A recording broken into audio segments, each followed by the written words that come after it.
Austin Harri. He was a college student and frat member who was involved in this horrible incident where he attacked a couple at random and chewed the face off of the husband when police arrived. They almost had to end him as they couldn't even get him off with a taser. What's up, YouTube? Welcome back to my channel. How you guys doing? If you guys are brand new here to the channel, you guys don't know what we do, don't worry. I'm gonna break it down for you guys, man. We talk about the most scariest and creepiest videos on the net, on the web, from YouTube videos to TikTok videos, Reels, Facebook, anything weird, unusual, unexplained, you can find right here on this channel. I just want to thank all my supporters, man, who's coming back to the channel each and every single day, watching the videos entirely, man. Comment down below. I greatly appreciate the support. Found this video for you guys today, man. Let's do what we do best, seekers. Say it with me, y'all. Let's seek the truth. You never knew. Part 32. Running an underground toddler fight club. The women instructed at least 6 children to have full-on fistfights. The most isolated place on the planet is a little dot in the Pacific Ocean called Point Nemo. It's the furthest spot from any kind of land, and the closest civilization is 1,000 miles away. In 2019, filmmakers hired 3 young-looking actresses to pose as 12-year-old girls for a documentary about online predators. Over the next 10 days, they received a combined 2,458 messages from sexual predators. Sarcasm is actually illegal in North Korea. In 2007, a woman died after drinking a little over a gallon of water in 3 hours. And she did it in order to win a Wii. Pass away from drinking all that water? I've heard some cases like that before watching these clips with you guys, but that always blows my mind, man. I don't know how that happens. I need to go in depth to see how that really affects your body by drinking that much water.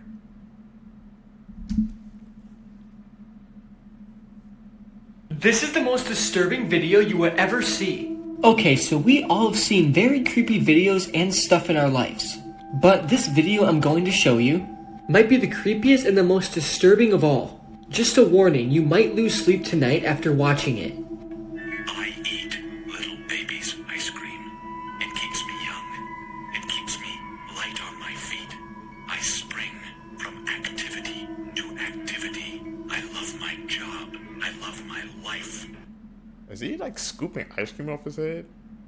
What the hell? The most disturbing videos in the world. This picture contains a list of disturbing videos from least scary to the most. This will be my scariest series ever. Starting with tier 1, we're going to take a look at a couple of them. The first one is the creepy Japanese McDonald's commercial. Before you watch this, the idea of this commercial was that hunger watches you at night.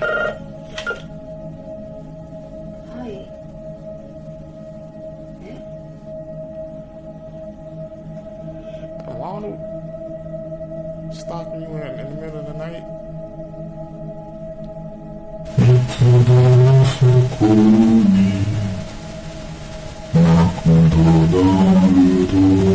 The second one we're going to take a look at is Dining Room or There Is Nothing. Just take a look at it.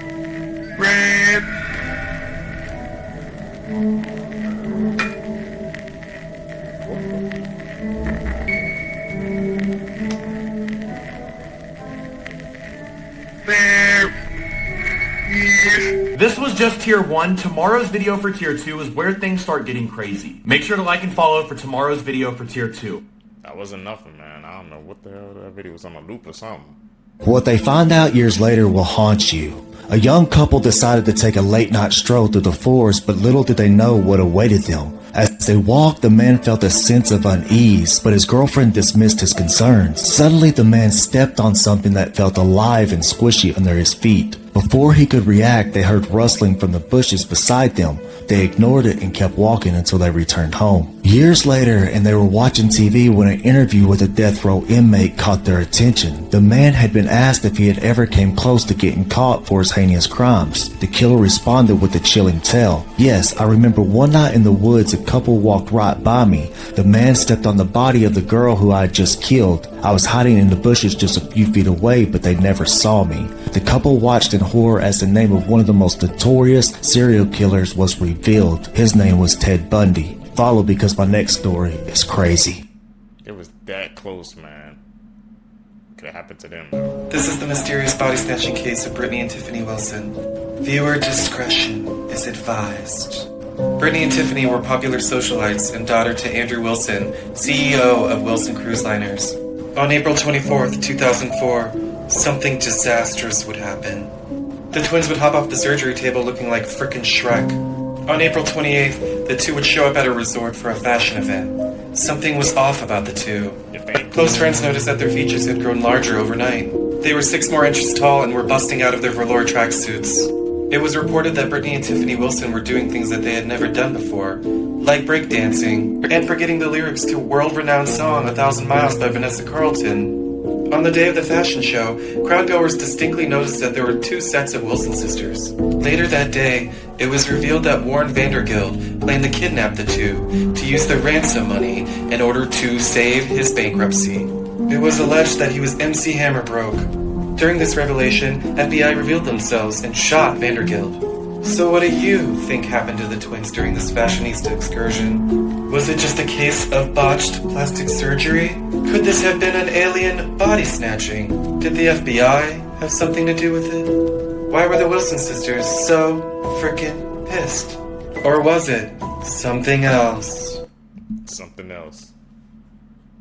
Sounds like a movie. Do you remember seeing this photo? This is Austin Harri. He was a college student and frat member who was involved in this horrible incident where he attacked a couple at random and chewed the face off of the husband. So at the time, Austin was a 19-year-old freshman at Florida State and everything seemed really normal, not out of the ordinary. So he eventually goes back and he's living with his family just west of Palm Beach when one night, when they're all out to dinner, he unexpectedly gets up from the table and leaves the restaurant. Kind of insane to think this, but the whole exchange is caught on camera. There were definitely signs that something was going on with him, as he reportedly believed he was half man, half horse. So he travels down the street in the dark, and for an unknown reason, he finds this couple just sitting outside of their garage. Next thing that anybody knew, there were these horrific screams coming from this driveway, and someone called 911. Austin had badly beaten them and used a weapon on them and was found to be eating the face off of the husband when police arrived. They almost had to end him as they couldn't even get him off with a taser.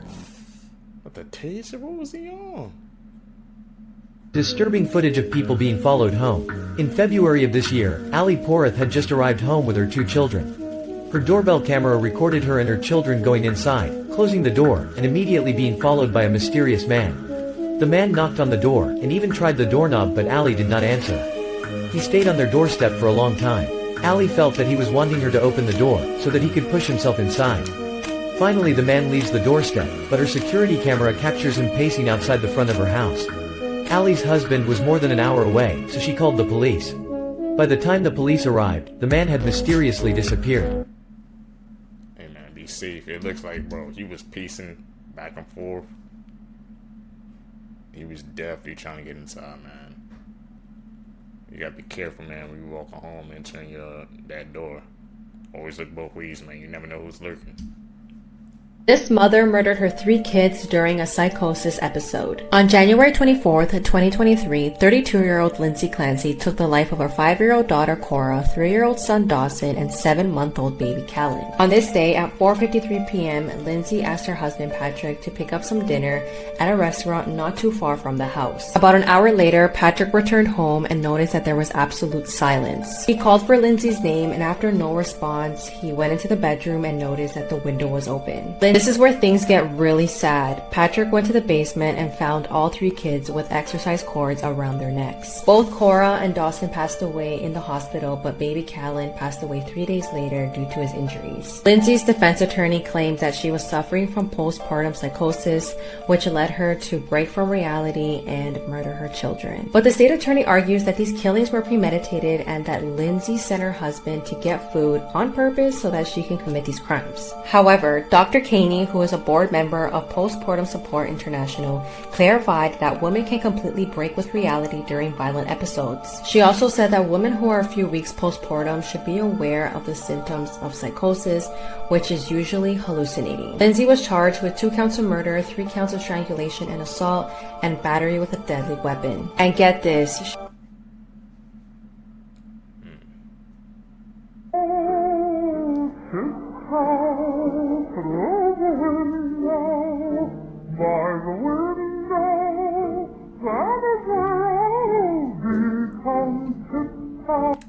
I'm calling an edit on that one.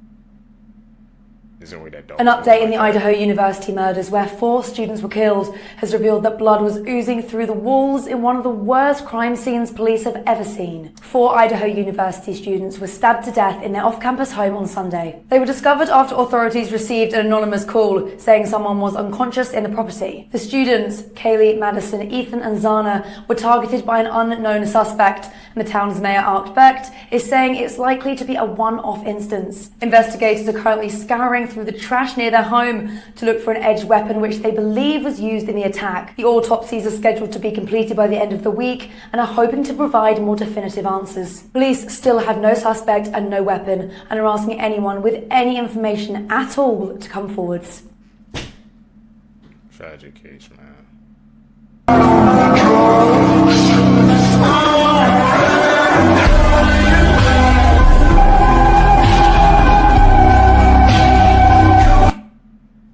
We know how that release went. She got out. She got clout as soon as she stepped through, I guess, those gates, man. And we know how her love story turned out, so some twists and turns. RCMP are investigating after 17 horses were shot and killed. It happened in a remote area west of Kamloops, BC, on provincial Crown land. Police say the horses were often in that area, and the carcasses were found over a distance of around 2 kilometers. Police describe the area as difficult terrain that isn't traveled much. They also believe that these horses, some of which were very young, were dead for days before they were found. The horses are also of significance to the local Skitchison Indian band. Police estimate there are about 250 horses grazing the Crown lands. RCMP say no motive has been confirmed, but they are asking anyone with information to come forward. Who did those to those horses? What was the meaning behind that? South Park Scary Urban Legends. Eric Cartman! Eric Cartman is one of the kids that everyone hates because he never really has nothing nice to say, and he's just a big bully overall. But this wasn't always the case. A Reddit user by the name of Stab Hamsters came up with this theory that Eric got more and more evil as the show progresses due to the people of South Park. In the first 4 seasons of the show, we see Eric as a typical bully and a brat. But after the season 5 episode, Scott Tenorman Must Die, he noticed that Eric was starting to have psychotic tendencies. The Reddit user pointed out that Cartman's self-esteem was being destroyed by the town. For example, he is constantly being reminded of his mother's drug and mental issues, and for an 8-year-old, you can see how this affects him a lot. In the episode Jacobosaurs, Eric is trying to make these species welcome in South Park, but eventually the town would lie to him and send them away to Paris. However, in a season 24 episode, adult Eric Cartman agrees to help out adult versions of Kyle and Stan go back in time, only to find out that Eric is homeless and depressed. Basically, if Eric never lived in the town, he would be a much happier and friendly person. Wow. You guys believe that South Park theory? I mean, a lot of it was lining up, man. I still remember the first time I watched South Park. Laughing my ass off. This woman's dog saved her from a skinwalker.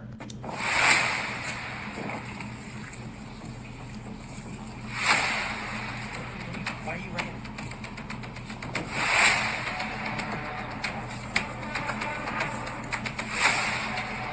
Hey. You said it's time to go.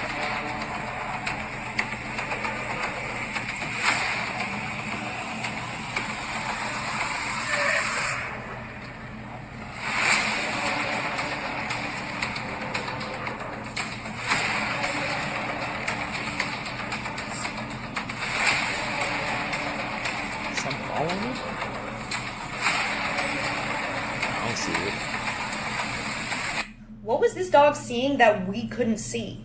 I don't know, but dogs have a sixth sense or something. Like and follow for more spooky crap. That's true, bro. I heard like dog can sniff stuff out in people. Horrifying creature that lives on a tiny uninhabited island, and at night it will come out and it will eat anything from coconuts to fish to birds to people. Amelia Earhart, along with her flight navigator Fred Noonan, would make their way to tiny Howland Island, but they would never arrive. When they disappeared, it was heartbreaking, and it made international headlines, and this huge search was launched for them, but they can't find them. And after 2 weeks, they officially declared they were lost at sea and most likely dead. 3 years later, a British scientist was on this tiny little uninhabited island called Niku Maroro, and they made a startling discovery. He found an incomplete skeleton next to what looked like the remains of a campfire, and their skeleton was kind of torn all over the place. Because of Niku Mororo's proximity to Howland Island, everybody speculated that this has got to be the body of either Amelia Earhart or Noonan. The bones were sent to 2 doctors, and they unfortunately said, no, this isn't Earhart or Noonan, this is somebody else. So those bones were ultimately disposed of, and everybody just kind of forgot about it when a forensic anthropologist decided to manually re-examine the measurements of the bones that were taken off of Niku Mororo Island and compare them to real measurements of Amelia Earhart. And they discovered that clearly those doctors in Fiji had made a mistake, because the measurements of these bones match Amelia Earhart almost exactly. So researchers go to the area where these bones were found, and they look around and they find a couple 1930s era bottles, glass bottles, and one of them is a freckle cream, and Amelia Earhart had lots of freckles and she liked to use freckle cream to cover them up. She was kind of famous for doing that. So while some scientists are putting their energy into confirming that yes, those bones were Amelia Earhart. We don't have the bones, but we can show you with the measurements and the freckle cream, and there's another picture that apparently shows the landing gear of her plane off of Niku Mororo Island. And there's another group of scientists and researchers that are saying, okay, let's assume that that really was Amelia Earhart. Let's figure out what happened to her once she got to Niku Mororo Island. And the leading theory is horrifying. Niku Mororo Island is inhabited by one of the scariest creatures on the planet, the coconut crab. They're 3 feet long, they can carry at least 6 times their body weight, and they use their pincers that are as strong as a lion's jaw to rip open coconuts, which is their main source of food. But coconuts are not the only thing they eat. They'll also eat pigs, each other. They'll even eat themselves. The few researchers and scientists that have gone out to Niku Mororo Island have said at night, thousands of these crabs will emerge from their underground burrows and they'll go looking for food. And they have a really keen sense of smell and they can smell blood. And so the theory goes, Earhart and Noonan are making their way to Howland Island. They get off track somehow and they wind up crash landing 350 miles away on Niku Mororo Island on one of the reefs. Noonan probably dies on impact, and Earhart, who's badly wounded and probably bleeding, she gets onto the island and she makes her way up to that area where that campfire was found. And for some amount of time, Earhart is able to survive off of whatever she had on her in those glass bottles, but in her weakened state and bleeding, at some point she probably attracted the coconut crabs who one night came out and swarmed her, ripped her to pieces, and ate her. Today, Niku Mororo Island is only inhabited by the coconut crabs and is protected land under the Republic of Kiribati. And so if you want to go, you have to get express permission from the Republic of Kiribati, and they send someone to go with you. You can only travel there at certain parts of the year, and even then it's incredibly dangerous. Man, those coconut crabs, bro, sound like something out of a horror movie. They're that big. I didn't even know they could eat like this many pigs and people, bro. Coconut crab, something we gotta be aware of. This man fed crocodiles. Actually, let me rephrase that. This man fed crocodiles human beings. Hi, my name is Ethan, and trigger warning, this is a dark case. Carl Panzram was a mass serial killer in the 1920s, and he unalived 21 individuals. 6 of those he hired to work alongside him on a boat. One regular day at work, he unexpectedly shot and fed them to the crocodiles. People love to say the 1900s was a very calm and peaceful century, but based on the cases that I've read, there's been nothing but evil stuff that happened then. Carl also essayed over 1,000 boys, robbed multiple homes, and ruined hundreds of families. On August 30th, 1928, Carl was stopped in Baltimore and arrested. He was then sentenced to death, and on September 5th, 1930, he was hung, and people said that his crimes were so gruesome that he was Satan himself. Sinister.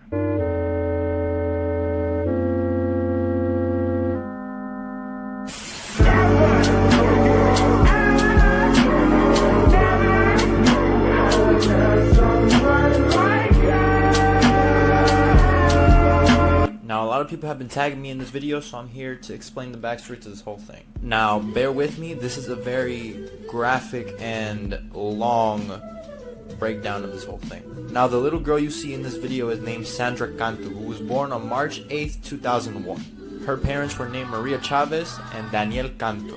She lived in a trailer park with her parents her grandparents, and her 3 older siblings in Tracy, California. Now, Sandra was a really happy, bubbly girl, and she was also very talkative, so she would strike up a conversation with almost everyone.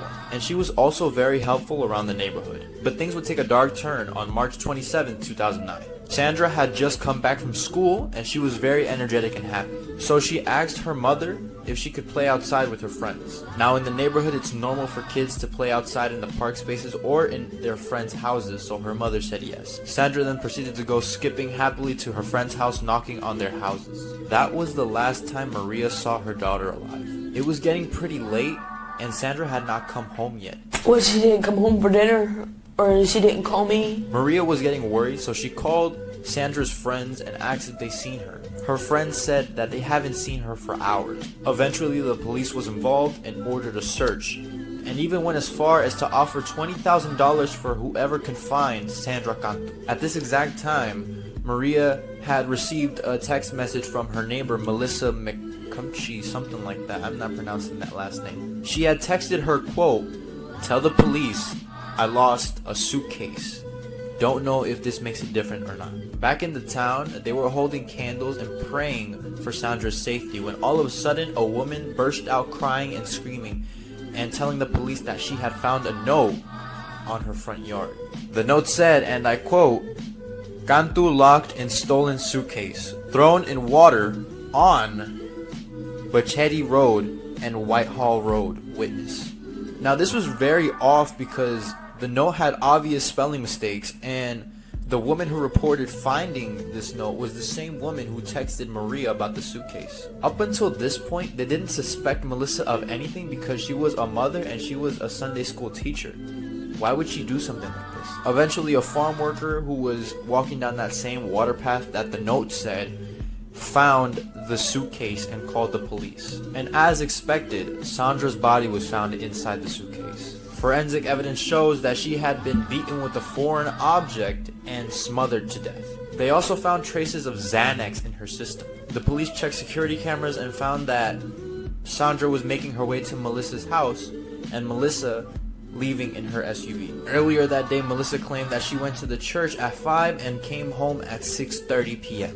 Police investigated the church and found a rolling pin with a bent handle and a brownish reddish stain on the side. The stain tested positive for Sandra's DNA. Now, when they went to arrest Melissa, they arrested her and interrogated her. Melissa said that the whole thing was an accident, and she said that Sandra climbed in the suitcase because she was playing hide and seek with her daughter. Melissa didn't know Sandra was hiding in the suitcase and closed it up anyways, and Sandra died of asphyxiation. Melissa was tried and almost given the death penalty, but however, she pleaded guilty and received life in prison without parole. During the whole court trial, Sandra's father burst out crying and said this: "You took the life of an innocent little girl, and she didn't do nothing. She's not even old enough to decide to eat ice cream yet." Now, the reason Melissa did this is still unknown. Melissa doesn't even know why she did the whole thing. I wish I could give you an explanation for what happened. I owe you an explanation. I still cannot understand why I did what I did. Like and follow for more. Facts that school never taught you, part 3. In the late 19th century, if you had a cavity, the dentist would give you cocaine in order for you not to feel it. In the 1950s, doctors would recommend pregnant women to smoke to help alleviate stress and control weight gain. It was also told that smoking increased the chances that you would have a healthy baby. Really glad we don't do that one anymore. In some cultures, toe amputations are needed for people who want to be ballerinas. It's believed that if you have a toe amputation, it would help you be more on point with your big toe, which I guess technically isn't wrong. Christopher Columbus mistook manatees for mermaids. In fact, he made love to a manatee. Now I know what you're thinking, how would that even work? Well, it worked. In fact, it worked so well because manatees have an identical vagina to humans. Do it that way you will. You have an extra 2 inches of pee-pee length that you'll never be able to see. But it still counts, right? Since the 1980s, there are 222,000 unsolved serial killer murders. And that's just in the United States. If that's not scary enough, you will walk past 36 serial killers in your entire lifetime. So make sure you're always watching your back. Make sure to like and follow for tomorrow's video. that will mess That was a wild time back then. Part 3. First American football game was played just 4 years after the Civil War. The last death by firing squad occurred in the U.S. the same year Toy Story 3 came out. Shakespeare was still alive while England was colonizing America. The Roman Empire fell just 40 years before Columbus discovered a new continent. Mozart was in his prime while the United States signed the Declaration of Independence. Before 2016, the Cubs hadn't won a World Series since the Ottoman Empire existed. The first plane crash occurred the same year the Model T came out. Crazy? Some crazy facts, man. We're learning. Now Australia is the drunkest country in the entire world, a new study finds. So the global study heard from over 32,000 people from 22 countries. It revealed that Australians on average got drunk 27 times throughout the year, and the global average, bear in mind, is 15. The average Australian got drunk, not tipsy, more than once every 2 weeks, and that's just the average. Australians also tripled the global average on seeking emergency care for their drinking. And in case you were wondering, the top 5 drunkest countries in the world are UK in 5th place, USA in 4th, Finland in 3rd, Denmark in 2nd, and good old Australia in 1st. I really thought it was gonna be the UK first, because I know UK. There's like, you could drink over there when you like, if I'm not mistaken, like when you're like 16, 17, right, at the pub. So that's shocking. I was not expecting the Australians, man, to be the drunkest country, bro.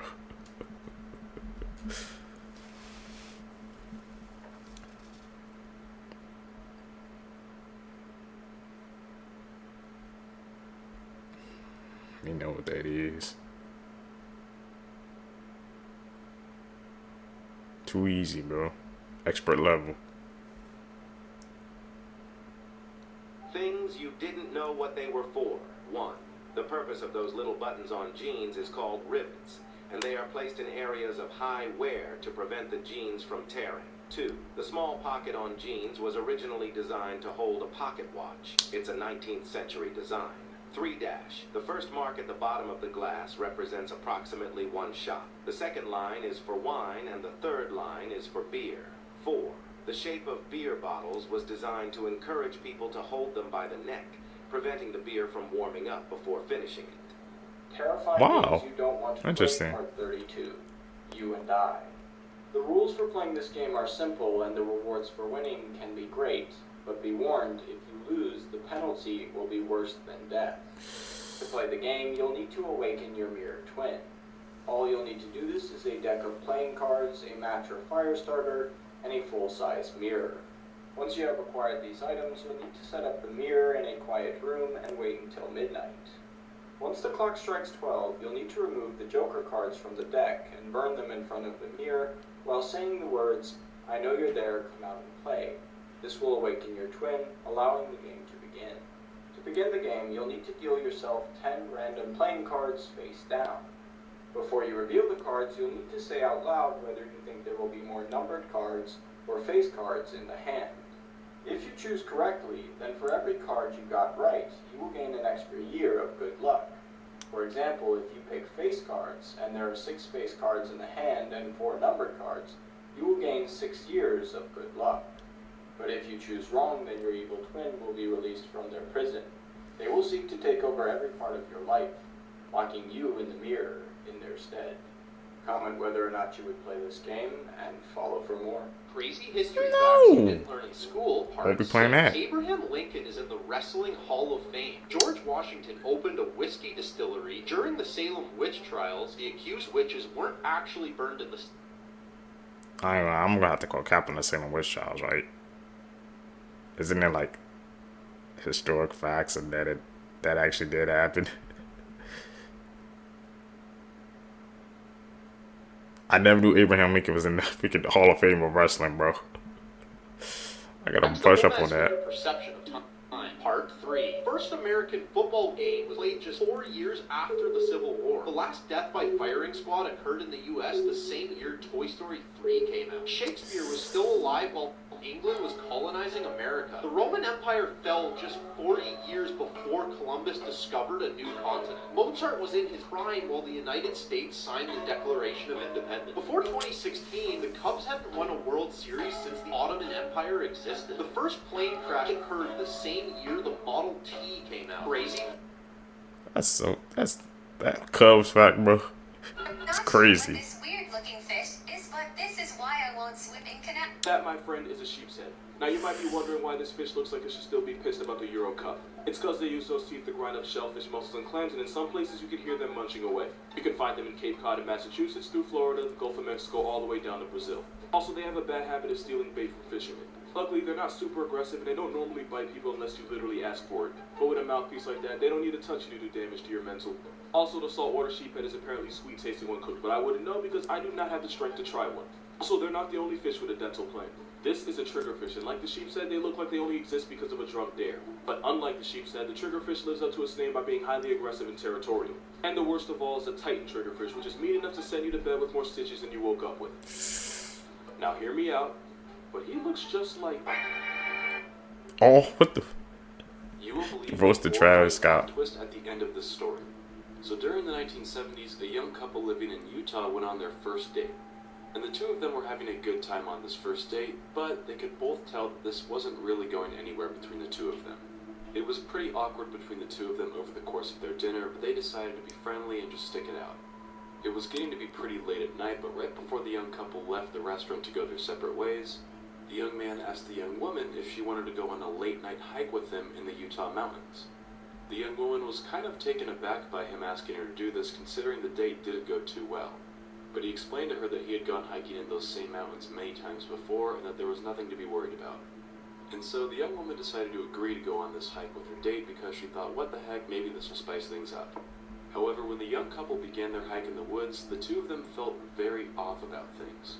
As the two of them went deeper into the forest, things began to feel very eerie around them. Both of their heartbeats began to rapidly speed up, and the two of them kind of both thought to themselves that maybe they should turn back around. But since it was their first date, neither of them wanted to be the one to speak up and say, hey, I think we should go back, so they kept on walking forward. At this point, it was basically completely black in the forest. And then suddenly, the two of them heard some movement coming from some nearby bushes. And it was right at this point when the man stepped on something soft and squishy that was very different from the rest of the trail. And it was right at this point where the two of them just felt like they should get out of there, so they both left. Ironically, this scary experience in the woods led the young couple to become closer, and eventually, a few years later, they got married. 10 years later, the married couple was making breakfast one morning while watching the news. And on the news this particular morning, they were interviewing a serial killer a couple days before he was sentenced to be put to death. And one of the questions that they asked him was if there was ever a time where he was almost caught years before he was actually caught by police. And surprisingly, the murderer said, well, yeah, there actually was this time where I was nearly caught in the woods. He went on to say that about 10 years ago, he was in the mountains of Utah trying to dispose one of his victims in the woods, when all of a sudden a young couple literally walked right into the crime scene. The killer said that the young man in the couple actually stepped on the body of his victim that he was trying to drag away into the woods. However, since it was so dark in the woods, the young couple couldn't really see their surroundings, so they just kind of turned around and left, being spooked. The serial killer that the young couple unknowingly caught in the act was Ted Bundy. Trust your gut, man.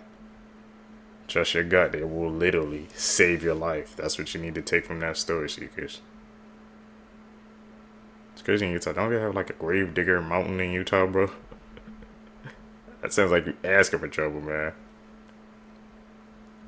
This is the most disturbing Japanese serial killer that you've never learned about. This is Tasomo Mayuzaki, and this is his real hand. If his name is hard to pronounce for you, don't worry about it. You can call him his nickname, the Human Dracula.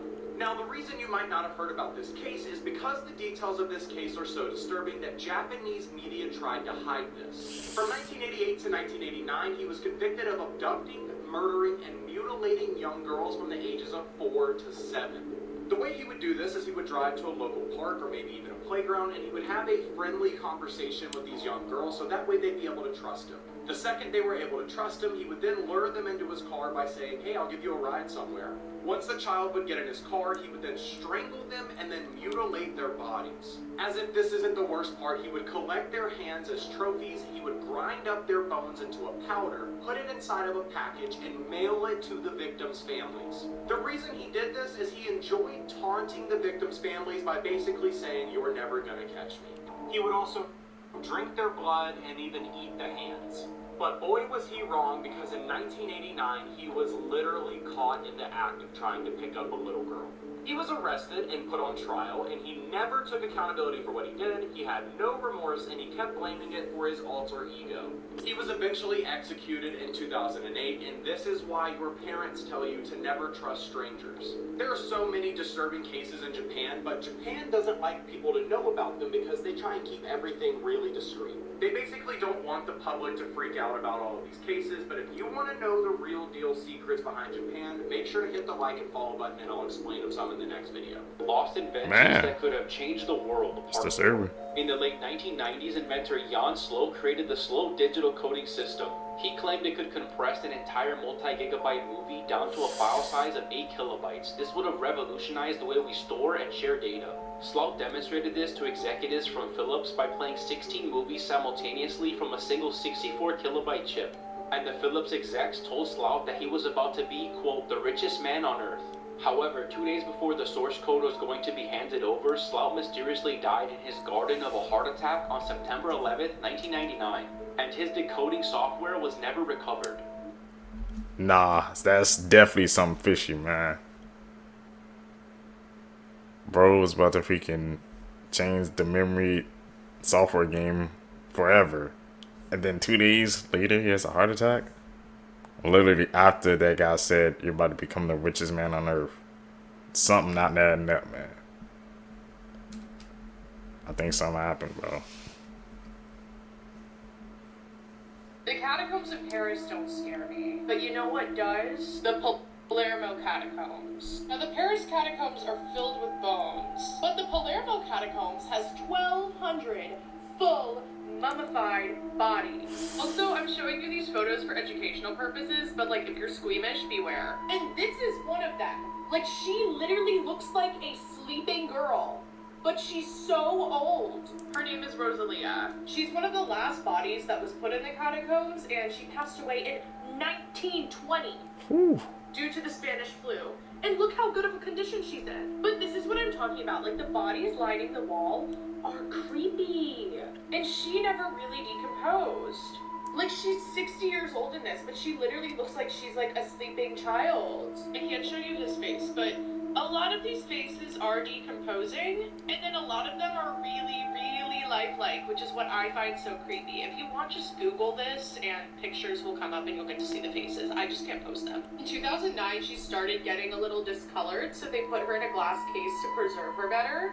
And people noticed her eyes opening and closing in the glass case. But people said when her eyes would open, they could see how crystal blue her eyes were. But then when her eyes were closed, you couldn't see this. But this happened because her eyes, like, weren't actually fully closed. So the light would sometimes play tricks. But this is like a thing that happens with the bodies in the catacombs here. Would you visit the Palermo catacombs? Let me know. And follow my TikTok, Instagram, and YouTube for more. It really helps when you interact. Nah, not me. Presence some hikers have seen? Apparently, multiple hikers who have been in the same extreme survival situations reported seeing the same ghostly presence. It's known as the third man syndrome, and it's when a supernatural presence appears to give comfort and encouragement to someone. I did a whole episode on it on the podcast, but this is one of the stories that really stood out to me. So in 1983, James Sevigny and his friend Richard were hiking in the Canadian Rockies. They were up part of a mountain when all of a sudden James hears this thunderous roar coming from up the mountain. And as he looks up, there's just thousands of tons of snow pummeling straight towards him. Avalanche. Get hit hard, and when James wakes up, he's in bad shape. His body had been tumbled around like socks in a dryer. He had all these broken bones and internal bleeding. And so he thinks this is it. He just lays down and accepts it. But 20 minutes later, he feels this person come up behind him, and he's under the snow, mind you. And this person says, "You can't give up. You have to live." And somehow James crawls out of the snow where he sees two cross-country skiers in the distance, and they come over and rescue him. Richard unfortunately didn't make it, but James lived. Some people attribute this to guardian angels, but what do you think? Sounded like also willpower too. Crawl out under that snow after what happened, man. But I didn't know about the third man syndrome.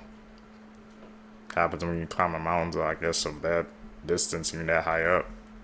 We finally have a full trailer for the new horror movie Bring Her Back, an A24 horror movie by the same directors who made Talk to Me a few years ago. I'm pretty excited about this one. Usually I'm a big fan of horror movies where like a ritual goes wrong and then all hell breaks loose. Bring Her Back looks like it'll involve some kind of demonic possession, but we don't really know that much about the plot yet. So let's watch the trailer together and see what the movie could be about.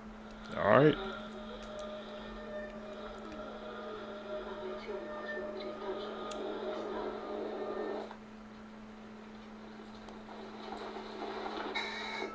How did you cope with Kathy being gone? I didn't.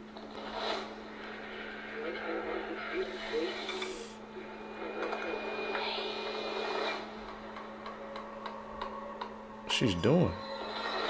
Or maybe she's trying to do a ritual. Your new sister and brother, Oliver. Oliver lost his family just like you guys. Needed someone to keep you in special care. Listen, I've got to tell you a secret.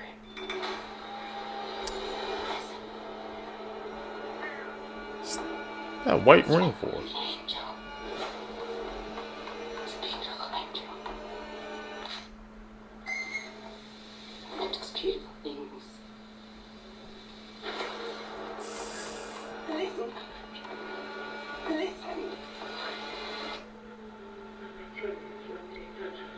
Listen. Listen. Listen. Some people believe the spirit stays in the body for months after death.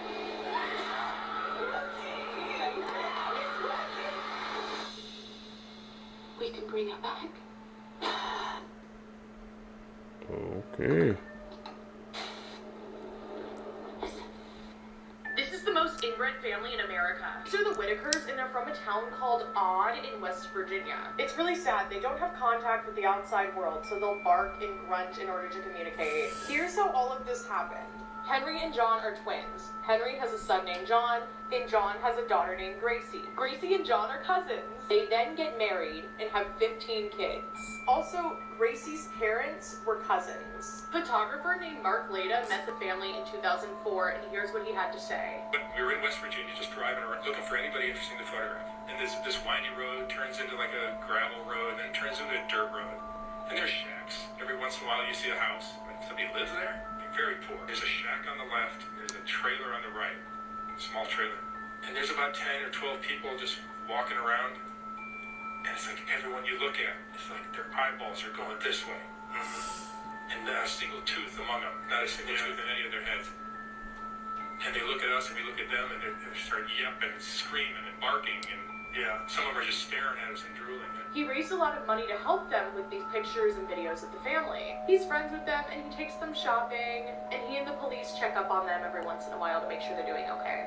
If you like my content, follow my TikTok, Instagram, and YouTube for more. It really helps when you interact. Crazy story about how we found them. Let me get a pair of twins. All right? They're born the same time, they're the same age. And now one of them I will send off at 90% the speed of light. And the other I'll keep down here on Earth. So we can ask, how does their aging rates compare? Okay? Turns out, this twin that I've already sent, his clock ticks 44% as fast as this twin's clock. Our clock here on Earth. So, this twin is aging more slowly than this one. That's at 90% the speed of light. Let's pump it up some more. How about 99% the speed of light? Now the time ticks at only 14% the rate, as it does back here on Earth. How about 99.9%? We're getting closer and closer to the speed of light itself. And at that speed, the clock ticks only 4.5% as fast. So, what does this mean? Tell you what it means. This twin that traveled for 5 years and comes back, if they went at 99.9% the speed of light, after 5 years, How old? they're 5 years older. Wow. We have aged 110 years. Damn, what the? It's called the twin paradox.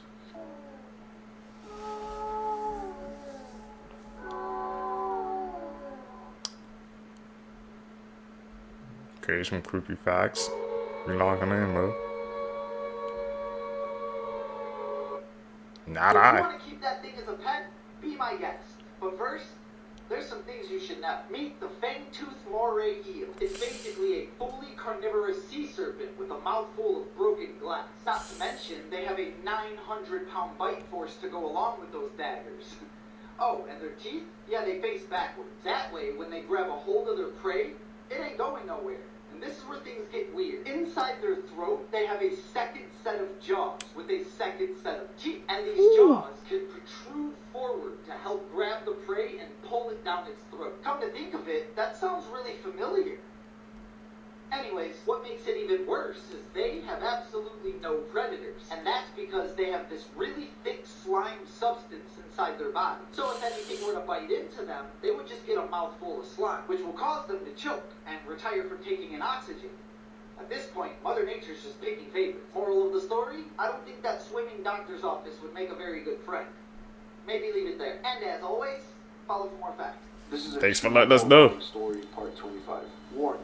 This is not a joke. The information that's going to be shared is dangerous and life-threatening. Do not, under any circumstance, commit the actions that will be narrated. This is the world's most dangerous book ever. Shams al-Ma'arif. This book was written by Ahmed al-Buni in the 17th century. But technically, the author of this book is not a human being. I never did and will never read this book. And this is your second warning.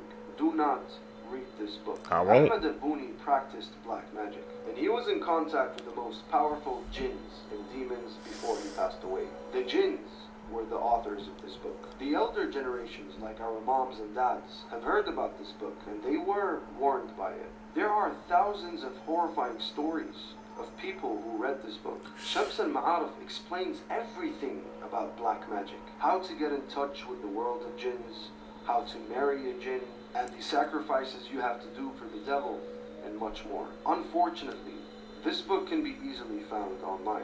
One day, a Saudi Arabian man that read hundreds of books for a living decided to read this book specifically out of interest and love for all books, without fearing the consequences behind it. He reached the chapter that teaches readers how to get married to a female jinn. He laughed about it. He tried the ritual to experiment it. The first night, after finishing the whole book and completing the marriage ritual, he felt someone breathing next to his face. And on the second night, he felt a hand touching his feet. And on the third night, he heard her voice. The man was officially locked in a marriage with a demon. 5 years go by. He met a normal, beautiful woman that he fell in love with, and they both decided to get married a week before the wedding day. The bride, the bride's parents, and the groom's parents all passed and died in 3 different car crashes. These are the consequences behind this book. And it's also known from many stories of people that have died from reading the first few pages. If you don't finish reading the book, you will get killed. All my stories, all of them, are true incidents that happened one time only. But this book is a product that is permanently available online. I beg you, do not go anywhere near Shams al-Ma'arif. This video is to educate you on the dangers behind this book. Do not go anywhere close to the world of jinns. We won't be reading that. Thanks for letting us know. And people still be trying to read that joint. It's online too.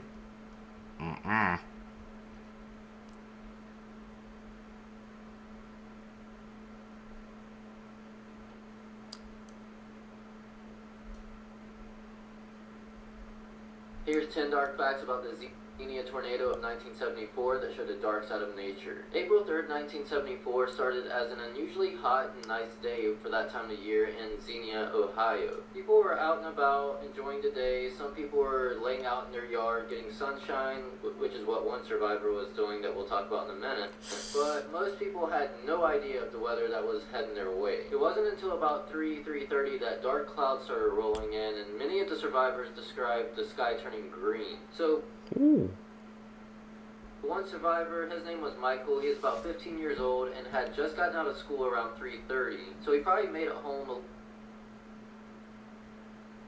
little before 4. His mom was still at work. She worked in downtown on Main Street in Xenia. And I feel like we all know that feeling of getting home from school, you have the house to yourself, maybe make a snack, put on your favorite TV shows. That's basically what was happening. The weather was picking up outside, but he wasn't really concerned at the moment until the TV was interrupted, which was very rare back then. And also there was no tornado warnings back then in that town at the time. But the TV interruption was of a guy, I think a meteorologist named Gil Whitney, saying that there was an unprecedented tornado breakout in other states near Ohio, which was the super breakout of 1974. Hundreds of tornadoes started breaking out across 13 states, destroying thousands of homes, killing hundreds of people. So at around 4 p.m., the first TV interruption happened in Xenia, saying that the outbreak is happening nearby and that Ohio might get some of the tornadoes, but not Xenia specifically. And then about 15 minutes later, a second interruption happened on the TV, and I'm sure he started freaking out at that point, but they were saying like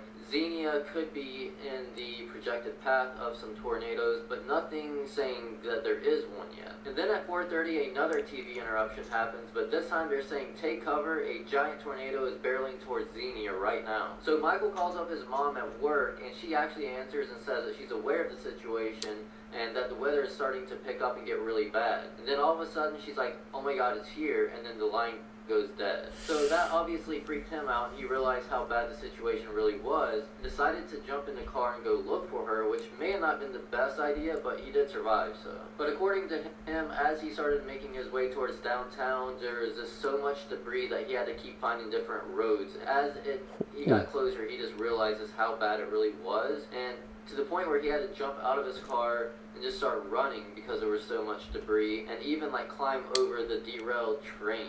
3 different tornadoes had combined into one giant tornado that was a half a mile wide, then headed straight for Xenia. And we'll pick this story back up in part 2, so if you guys are ready for that, let me know. Sounds crazy, but they said the whole sky turned green? What was going on? First time hearing about, I guess, a tornado doing that. I'm gonna have to check that out.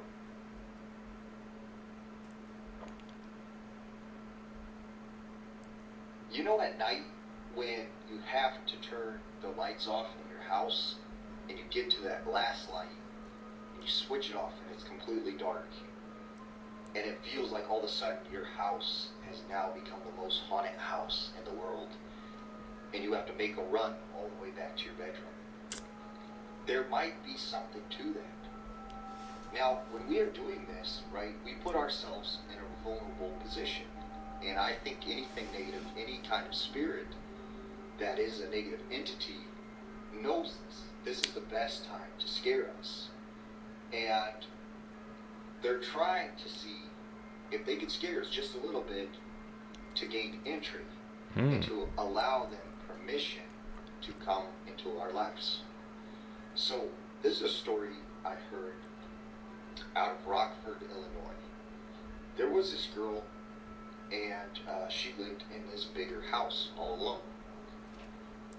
And it started to get late. She wanted to go to bed. So she starts going through her house, turning off all the lights. She gets to the last light, which is in the living room. And when she hits it off, and it goes completely dark, she gets that feeling. Well, she walks through her living room, and as she walks past her kitchen, she turns and kind of glances in, and she sees a woman, like in a white gown, just standing in the kitchen. And she's like, "Who are you? What do you want?" And the woman just starts walking towards her. So she takes off running to her bedroom. Smart. She closes her door, locks it, and she calls the police. The police show up, and she says, you know, come inside, like there's a woman in my house. I'm in my bedroom, locked in there, I don't want to come out. So they go through her house, they search it, they don't find anyone. And they said, ma'am, are you sure you didn't just see something? Like, you know, are you just tired and maybe you was like a hallucination. And she goes, no, I'm for sure there was a woman in my kitchen. So they said, well, we can't find anything. You probably are just tired. Why don't you just go to bed? So they leave, and she goes back up to her bedroom. And when she lays down in bed, she kind of feels like, you know what, maybe that was just, in my head. Maybe I'm just tired and I need to get some sleep. Okay. So as she turns around to adjust herself in the bed, there's the woman standing right next to her. And she jumps up, she runs out of her house, and she said as she's in the front of her house, she can see the woman looking out of her window, staring at her. So you're gonna wish you never heard. Talk Whenever about you it. take a dip in the ocean, you're basically swimming in a huge graveyard. It's been estimated that throughout history, hundreds of thousands, if not millions of people have died in the ocean. And in the United States, over 1,600 people have gone missing in national parks. And just in case you needed any more nightmare fuel, here's a video of a massive huntsman spider shedding its skin. And I didn't even know that these things could do that.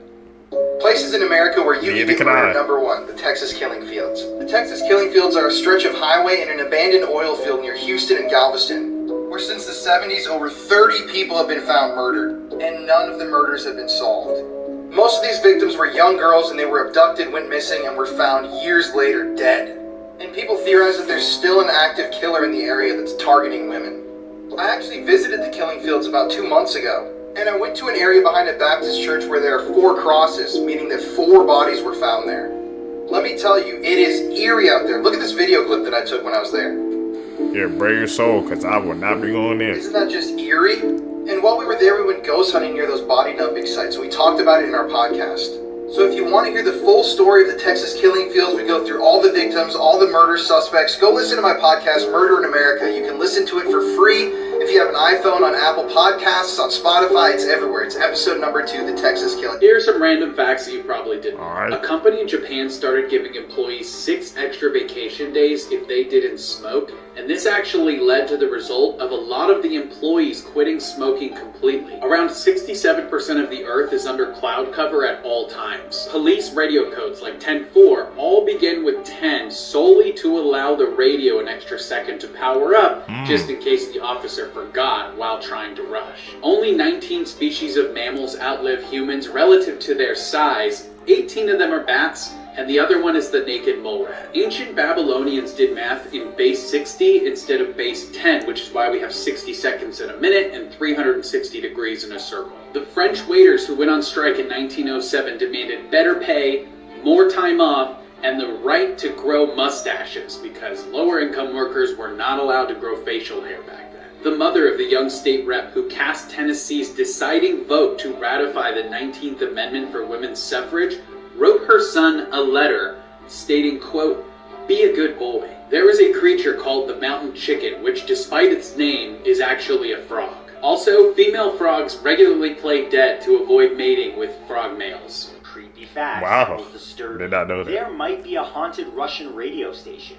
UVB-76 is a low-frequency radio station that's been broadcasting since 1982. No one knows where the broadcast is originating. It's mostly just a buzzing noise with the occasional Russian voice transmission. Scaphism was an ancient form of execution where you'd cover someone with honey, stick them in a hollow log, and allow insects to eat them alive. Babies grow mustaches in the womb that then spread to cover their entire body in hair called lanugo. The body hair keeps them warm and helps regulate body temperature. Ladybugs are known to eat their own larvae to ensure the survival of other larvae. Pigs can eat an entire human body, mostly because they'll just eat anything. There's such a thing as homicidal sleepwalking. It's also called homicidal somnambulism or sleepwalking murder. What? That's actually a thing? I'm gonna have to check up on that, man. Sleepwalking murder, so it could just be in the night. Bone-chilling things caught on Going camera. crazy. This is a photo that was taken by a girl and her sister while at their cousin's wedding. Nothing seems to be strange or unordinary until you look closer. Between the heads of the two girls is the face of an old woman, but the sisters say that this isn't any old lady. They claim that the face of the photobomber belongs to their grandma. But the thing is, their grandma passed away years before this photo was taken. Due to their grandma's deep religious beliefs, the sisters think that their grandma wanted to pay their cousin a visit on her wedding day to congratulate her. What do you guys think? Comment below and follow for more. We've seen weirder things before. And it's caught on camera too. He was watching TV when he sees this. A man by the name Julio uploaded a horrifying video while laying on his bed just by his bedroom door. He captures this.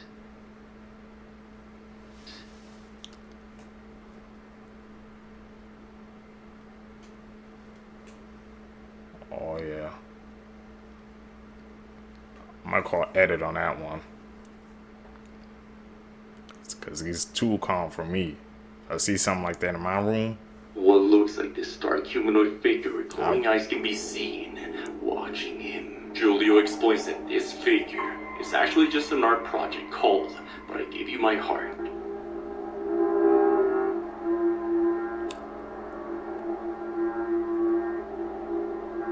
That's freaky.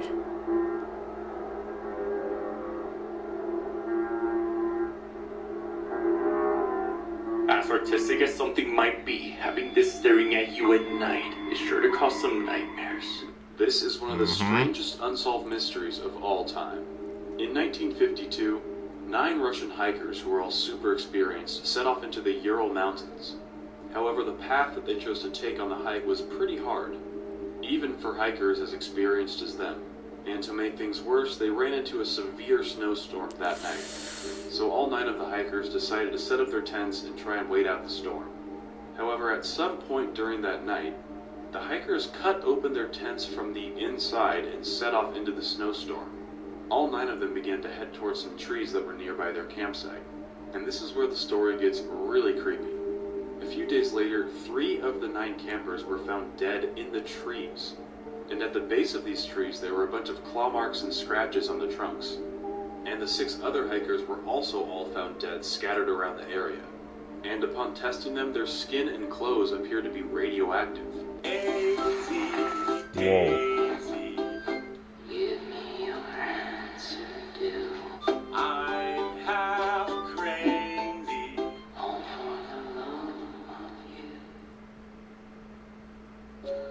If you guys want to learn about a creature that's actually scarier than the Native American skinwalker, a lot of you have not heard of this, and is actually believed to be the reason why so many people go missing in the national forest. Check this out. Let me know what you think, and let me know if you have actually heard about this. Alright, so unfortunately, the original origins of the flesh gates, as what are these creatures called, are not known. A lot of people believe that they're cursed spirits, evil spirits, or an unknown cryptid that we haven't discovered. And they like to wreak havoc, and actually people, when they encounter these, most people don't survive to tell the tale. They are also shapeshifters, and unfortunately for a lot of us that live in the United States, they have been sighted in national forests where a lot of people go missing and disappearing without a trace. So one of the things that we are warned through Native Americans is never to whistle when you're out in the woods, and there's a reason for that. This particular creature actually is attracted to people when they're whistling out and about in the woods. So in general, they are predatory against humans, and many believe that they lure people by attracting you and calling you by name or trying to mimic somebody you actually love. Let me know if you want to learn more about these in part 2.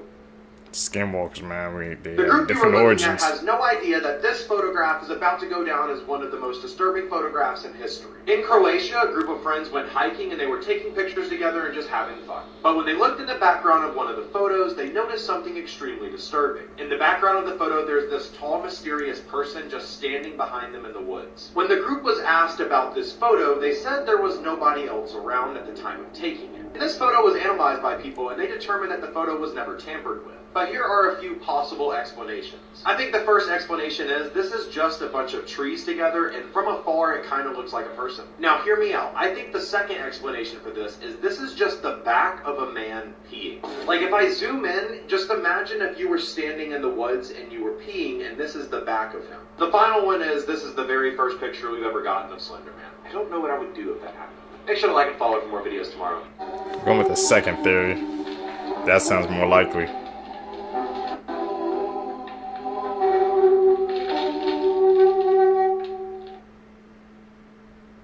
Nice edit. Slender Man turned into a damn freaking fly or something. A 24-year-old mukbanger just died after her stomach ripped open on live stream. This was also a 10-hour live stream. It was very lengthy, and she was consuming a lot of things: cake, chicken, everything, you name it. She was a Chinese woman by the name of Pan Xiaoting.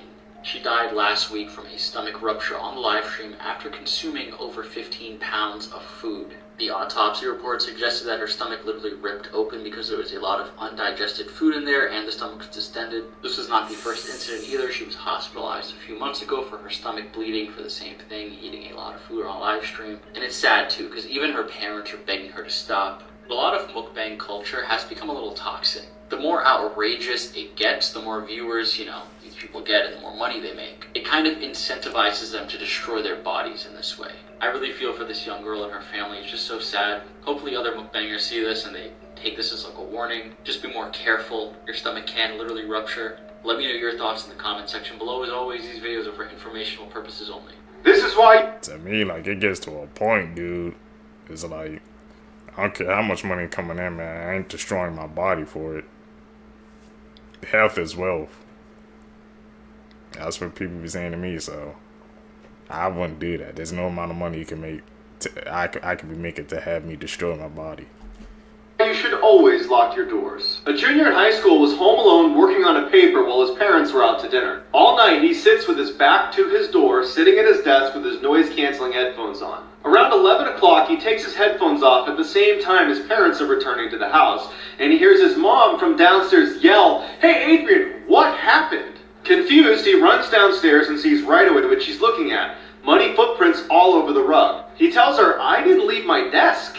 And then they realize someone must have broken in. They look at the footprints and there's none leaving the house. They're worried someone's still in the house, so they run into the garage, terrified, call the police. Police arrive and they don't find anyone in the house, but they do make a chilling discovery upstairs. The police bring them to the kid's bedroom door, which had been left open all night, and they point to the message written on it in Sharpie. This is the actual transcript of what was written on his door, which means for nearly 2 hours, someone stood in this kid's doorway watching him. That's why I don't wear nose Top 5 most cancellations. dangerous animals in the world. Coming in at number 5, we have the assassin bug, also known as the kissing bug because it's known to bite people on the face. People who are bitten by an assassin bug often contract Chagas disease, which can be deadly to humans. These bugs kill upwards of 12,000 people every single year and can be found in the southern half of the United States.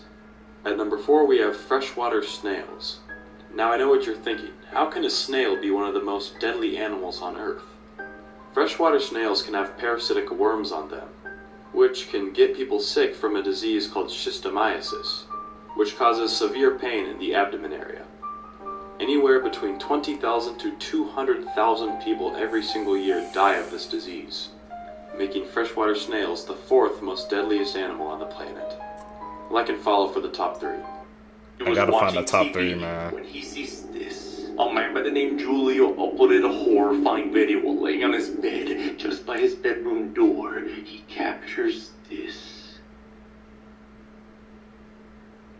If you see that sitting in your freaking room, we're just gonna be there all quiet. Conclusion right there, man. Just gotta pick up on it.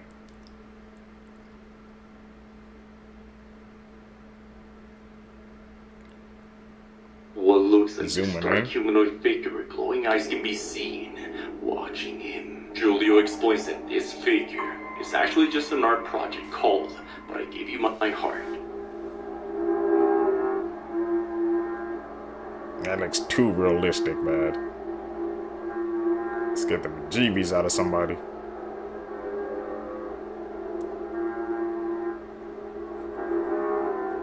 As our artistic as something might be, having this staring at you at night is sure to cause some nightmares. Blood-curdling facts that you wish you never knew. Part 8. Pigs will eat literally anything.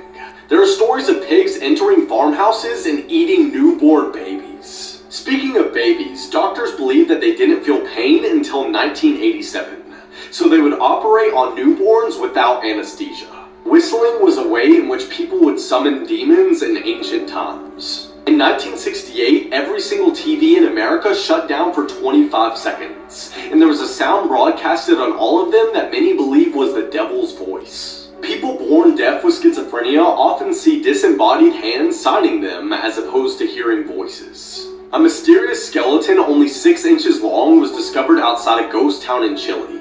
It was declared to be human and lived for as long as 8 years. That looks like an alien looking skeleton. So small.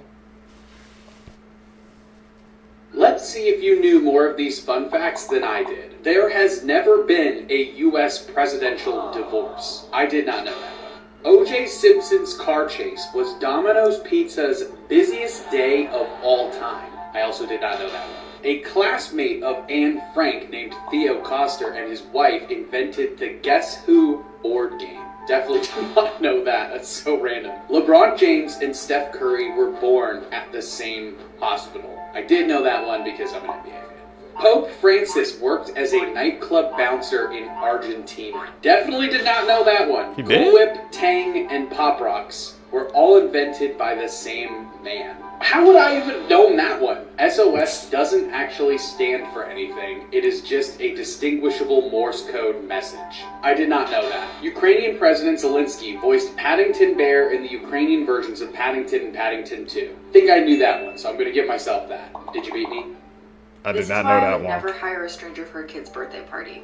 And if the photo's not bad enough, the mystery behind it is so much worse. And a reminder before I dive in that if you like all things spooky and true crime, check out my podcast. There's a link to it in my profile. So in the 1940s, the McLaren family in Houston, Texas was having a birthday party for their daughter, Rose. They hired a clown for the party, but an hour before the party started, they get a call from the company saying that the clown they hired was no longer available.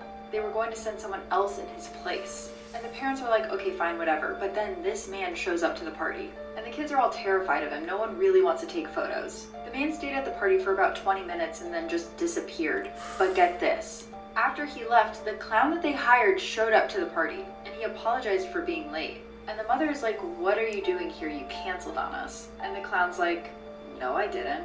And it was at that moment that one of the parents noticed that this little boy pictured here was missing.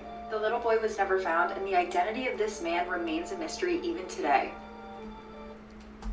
Be careful, man, who, I guess, you hiring for these kids' parties. You never know, man, who's out there plotting. We just saw. These are the world's most haunted dolls. Starting at number 4.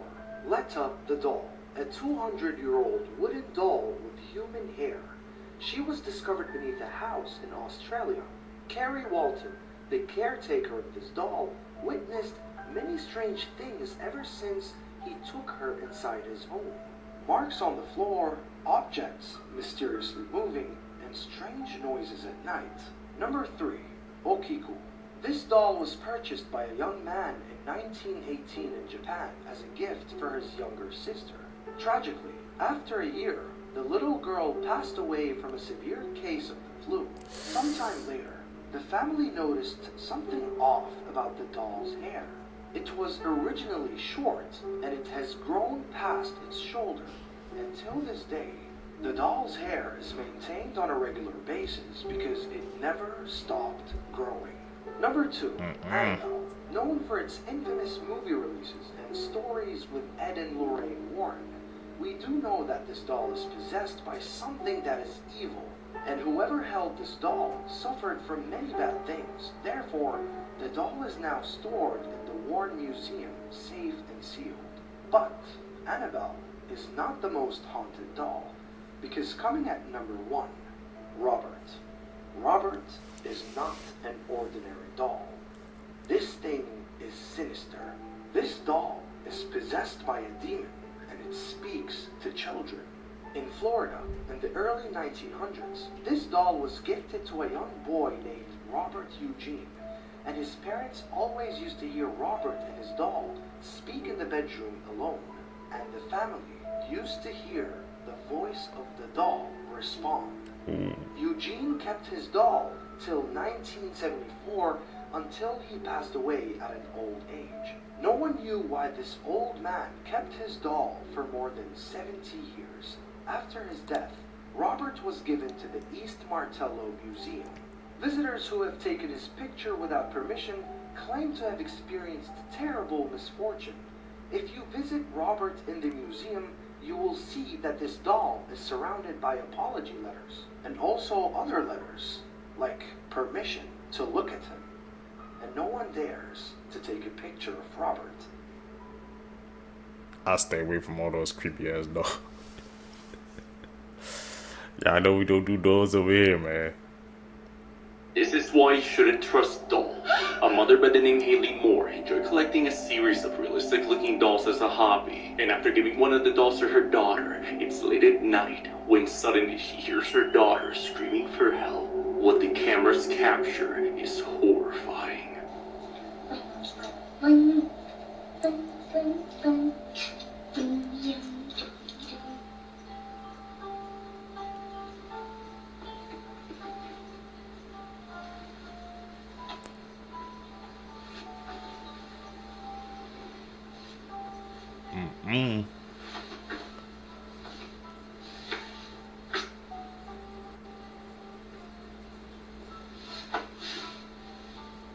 What the?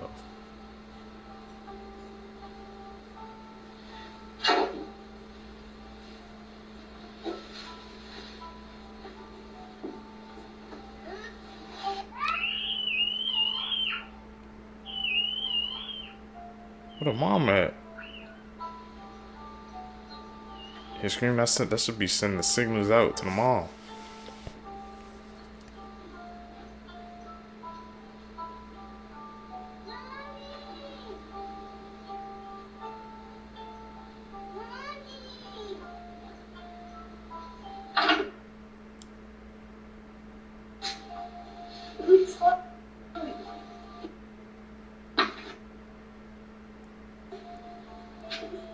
Oh crap.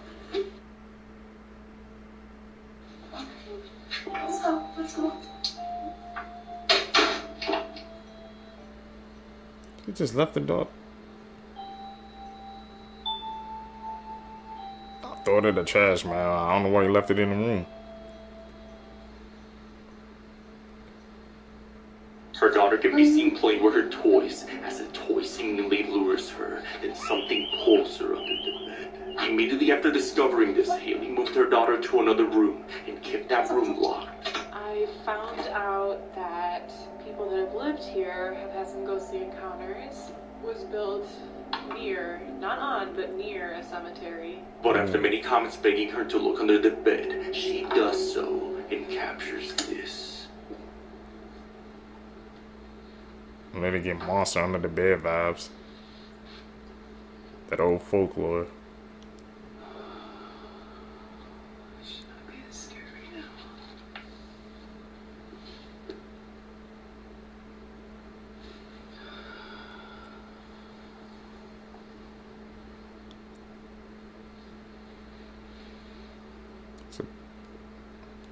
It's clear so far.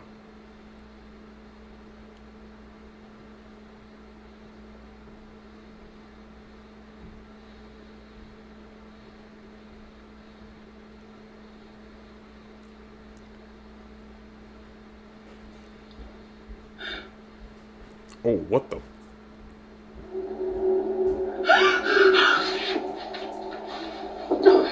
The doll she was playing with can be seen moving on its own. That doll is plastic, that doll is stuffed.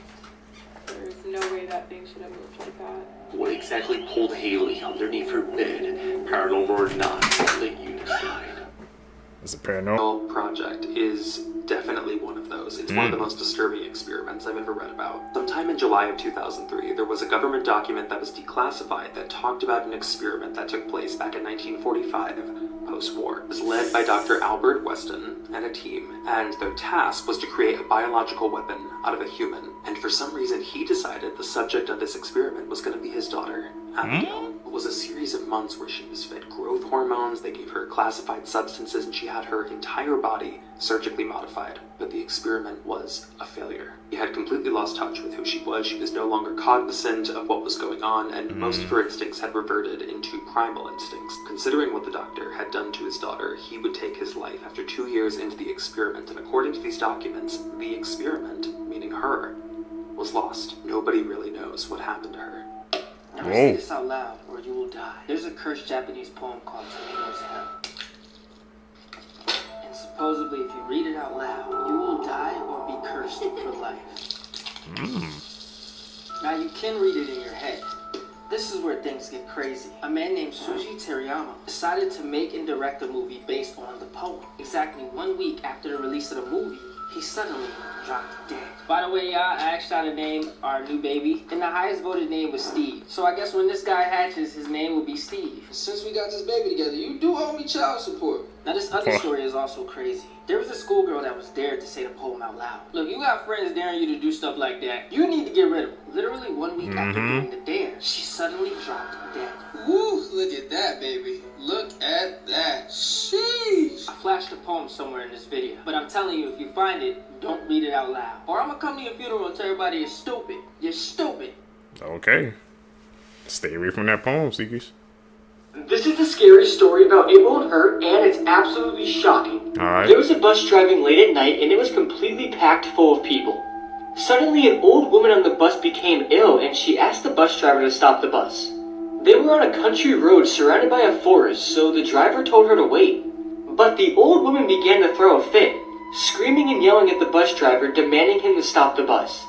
The bus driver then pulled over to the side of the road, and the old woman got out and ran into the woods. When the old woman came back from the woods, she was holding a little girl's hand who was crying. When they got back on the bus, everybody asked the little girl what was wrong. She said her mother brought her into the woods and placed her on a tree, then tied a rope around her neck and said, "Whenever you get bored, just jump. Don't worry, it won't hurt." What? The old woman said she didn't know why, but she felt something was wrong in the woods. And when she got in the woods, she caught the girl while she was jumping. The bus driver then began to drive again, and he suddenly saw a young woman standing on the road. He then stopped the bus. When the young woman got on the bus, the little girl stood up and said, "Mommy, you promised it wouldn't hurt." Oh, hell no.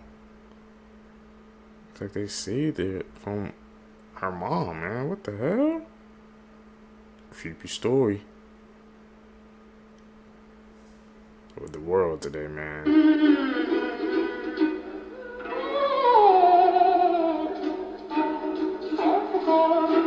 On May 29th of this year, Natalie Reynolds went live on Kick, and shortly after it started, she is seen trying to convince a woman to jump into the lake. The woman then claims that she cannot swim but only float. Natalie then says, "I'll give you $20.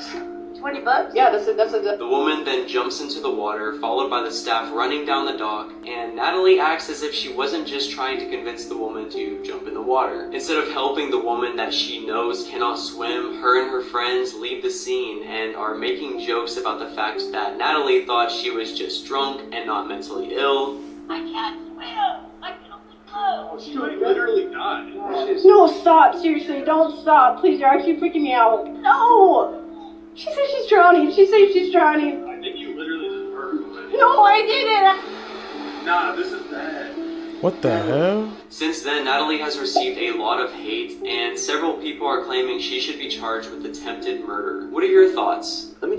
That's crazy, man. You know, kick streaming, bro. Those kick streamers, I've been hearing a lot about them. How they just be doing like degenerate stuff on the internet. They be doing anything and everything for clout views. That goes to show you, man, how far a person would do just to get some attention. That's actually insane. Ask you, can you tell that there is something wrong with the picture that I'm going to show you? This one is really interesting. So the information I could find on the photo is that we think it was taken by a realtor. He had gone alone to basically inspect a home that was foreclosed on that he was about to put on the market. What's odd about this photo is that if you look at it really closely, you're like, the photo is kind of blurred, like it was taken in motion, because in the background there is something very wrong. Quickly before we get into it, thank you so much for all of the support for my podcast, Creep Time the Podcast. You don't even know how to process being top 10 in the country. That is incredible. If you have not listened, go click the link in my bio. Seen in the background of that photo, it was very clear that he was not alone in that basement. Although he claimed he didn't see anything, he just got a strange feeling, so he kind of took the photo and then rushed out of the room. But this person was confirmed to not be the homeowner. So who was hiding out in that basement? Who was that? He didn't even see him there? This is the disturbing cryptid iceberg with actual evidence behind it. Would have posted this video sooner, but it was my birthday 2 days ago and I was out of town, so I'll make sure I give you guys some good ones to make up for me being gone. Okay, so this picture represents cryptids from the least disturbing to the most, and we've already covered this one, so we're gonna go on to tier 3. Okay. This is the Dave Shealy's 2000 skunk ape footage, and what you're seeing is in the Florida Everglades, and you can see this skunk ape just moving. I mean, look how quick it is walking. A lot of people believe that this footage is real just because if you've ever been to the Florida Everglades, there's no way somebody can move that fast. Next one is the ivory-billed woodpecker video, and this was an animal that was supposed to be extinct I don't know how many hundreds of years ago, and this one is actually confirmed. It's going to be a little tough to see, but you'll see over here this little bird flying like this. I don't know, it's pretty cool to me. This is the Pennsylvania white Bigfoot video, and what you're looking at is supposed to be a Sasquatch. I don't know, it doesn't really look like Bigfoot to me. The interesting about this video is when they posted this video, they put a white Sasquatch. Was a really big claim, but what they didn't know is in 1973, 2 girls reported seeing the exact same white Sasquatch in basically the same spot. If you guys want to see tier 4, make sure to like and follow for more videos, and I will see you guys later. Peace out. Blood-curdling facts that you wish you never knew. If your plane is crashing into the water, just know that flight attendants are trained to not allow any dead bodies on life rafts. That means no saving grandma for her funeral, simply yeet that bitch overboard. What? 1 out of every 50 women have a third nipple, and 1 out of every 100 men do too. This is known as a supernumerary nipple, and Mark Wahlberg actually has 1. Harry Styles has 2. Your baby foreskin can be used as replacement skin for burn victims. That means 1 can quite literally be a dick face. There are corn stars born in the year 2003. That's the same year The Cat in the Hat came out. Male fetuses get boners in the womb, and these can often be seen on ultrasounds. Motherfucker. After 49 people were killed at the Pulse nightclub shooting in Orlando, cops were investigating the scene, and you'd think it'd be pretty quiet in there. But it was actually filled with sounds of ringing cell phones. Friends, family members, loved ones, calling the people that they knew were at Pulse and hoping they'd answer the phone and say they were okay. Crazy. I didn't know in males and the fetus they can get boners when in the fetus. What the hell? That young? I didn't even know that was seemingly possible. What the more you know. Tap in, you're gonna learn with us. Mr. Sandman, bring me a dream. Make him the cutest. On May 26, 2020, Clint Brower went to a laundromat to do some laundry when he noticed a man acting suspicious. That man was Micah Harrington. According to reports, Clint believed Micah had intentions to hurt people, so Clint pulled out a knife and stabbed him over 30 times. And to be clear, Micah never acted out in violence. He then tied a rope around Micah, dragged him into the parking lot, having hopes that someone would, quote, put him back together. If that doesn't make sense to you, it also doesn't make sense to me. When police arrived, Clint was arrested and Micah was pronounced deceased. The mugshot in itself is eerie to know that he was smiling just after taking an innocent man's life. And as of Monday, June 3rd, 2024, Clint has been sentenced to life in prison. What are your thoughts? Saw the report. Damn. Scientists found the largest male specimen of the most venomous spider in the world in Australia. This is the funnel web spider, and the size of it is disgusting, but the thing that freaks me out about it is the strength of the damn thing. We're talking fangs so sharp they can apparently crack through a fingernail. A fingernail? What? And nothing prepared me to actually see a close-up of the fangs. Maybe this is a woolly mammoth. Creepy facts that you shouldn't read. Your mind gets sense when someone is staring at you even when you're asleep. which explain why you randomly wake up during the night. Spirits are more active at night and mostly exist in air-conditioned rooms. They look and stare at you at night. They read your mind and try to speak and show your future dreams. Follow if you're scared. Has that happened to any of you guys, Seekers? Especially about, like, you know, waking up at night? Breaking news, they have officially released Riley Strain's toxicology results. This information was released today by the Tennessee's chief medical examiner. The report shows that Riley Strain's blood alcohol level was more than twice the legal limit. His blood alcohol level was .228, and he also had Delta-9 in his system. Delta-9 is a classic form of THC. This would be the THC you heard about in health class growing up. The effects of Delta-9 are typically increased appetite, elation, relaxation, talkativeness, and laughter. The report still classifies Riley Strain's passing as accidental, and there were no signs of significant trauma. His exact COD is listed as, quote, drowning in ethanol intoxication. Riley Strain's family is doing their own investigation into his passing to see if he was overserved or if any foul play took place. To stay up to date on this case, make sure you click the playlist below.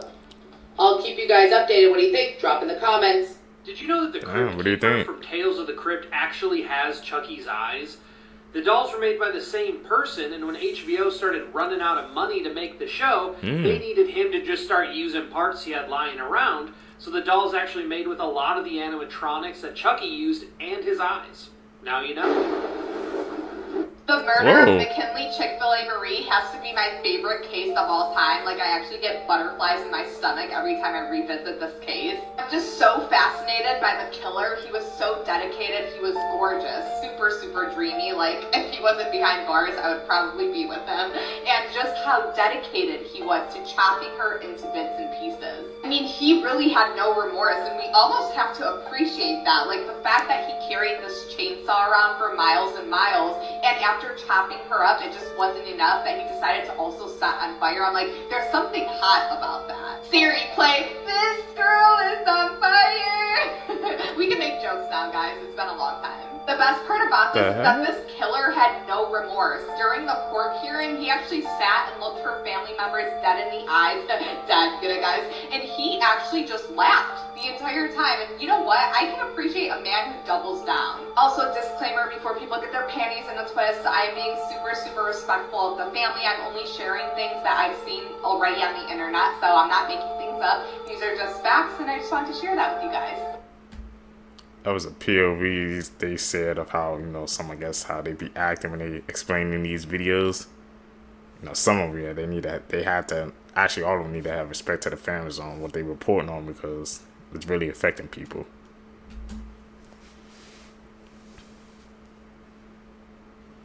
Words have power. Remember that. Edit. You know how to spot them out. So check this out. A YouTuber just found the devil in Alaska. What? The footage at the end is the scariest thing I've ever seen, fam. It's crazy. It's crazy. Luke Nichols, a popular YouTuber from the United States, has just encountered Satan himself in the mountains of Alaska. This is the reason nobody wants to visit Alaska, bro. This is terrifying. So Luke, known for his love for the outdoors, a veteran for outdoor extreme camping and survival, getting the nickname Luke the Nuke Nichols. He had been exploring the Alaskan mountains nearby the Noem territory. The fierce weather conditions made his trip more difficult. He was out on his snowmobile on his way to catch some fish with his son when suddenly they came across a random hole in the ground. They were terrified. They immediately turned back but heard a voice calling out. He turned around, and within the darkness of the night he saw horns, then flames, and realized he was staring into the eyes of the devil. He took out his phone to video it. To see the video, comment Mr. Nightmare, and we will send it via DM. Oh. Is that like a cat? Has anybody ever heard of the Silent Man ritual? It's a ritual that you should never do. Who is the Silent Man, you may ask? The Silent Man is a demon that was casted down from heaven, a demon that hates noise. Many people say if you play this game and win, you'll gain never-ending good luck and fortune. However, many people who played and lost say that they've got everything in their lives, everything good, taken away from them. But not only that, but a lot of people who play the Silent Man ritual have reported that they've actually lost their voice over time after playing this game. If you look at it, it makes a lot of sense. The Silent Man hates noise. They say to call upon the Silent Man. First step is to turn off all the electronics in your house. The second step is to light a candle and go to a window. Supposed to whisper quietly at the window. Silent Man, I invite you in. Around 25 times. Now you have to understand, to win this game, that you have to stay quiet. You'll see a man outside your window. The more noise you make in your house, the closer this man will get to your house, until he's inside your house. This is why I recommend nobody to play this game. Do you guys think I should play this game on live stream? Then heart this video and follow my account. Let me know in the comments. Y'all, this picture... I never play those freaking games, those ritual games. That's just like bad energy, bad juju all around. I completely stay away from those, man. I don't see how people can even risk that. That ain't me. It makes me so sad but so happy at the same time. But this is an updated photo of the Menendez brothers. If y'all are not familiar with the Menendez brothers case, it is an old case. I really feel like they should not be in prison for what they did. But they unalived their parents and they got charged with it. And after going to court and talking about basically that they were SA'd over the course of their childhood, and the reason why they did this is because it got really bad and they felt like they had no other way out. They were still convicted of it and charged with, I believe, life in prison. But there have been a lot of petitions to get them out of prison and get, a retrial or consideration to let them out or give them lesser time or something, because these men have been in prison for like so long. And look at them, y'all. They look so good. Like, this makes me so... I don't know why this picture makes me so happy. What do you guys think about that case? Like I said, a lot of people's calling for their release. And they got out. I want to see you guys' thoughts down below on that one.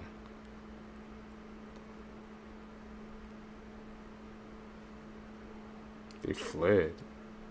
Tax money. The root of all evil. Maybe that's how they was able to afford that house and that car. Tax fraud. They just got up and vanished like ghosts and they couldn't catch him?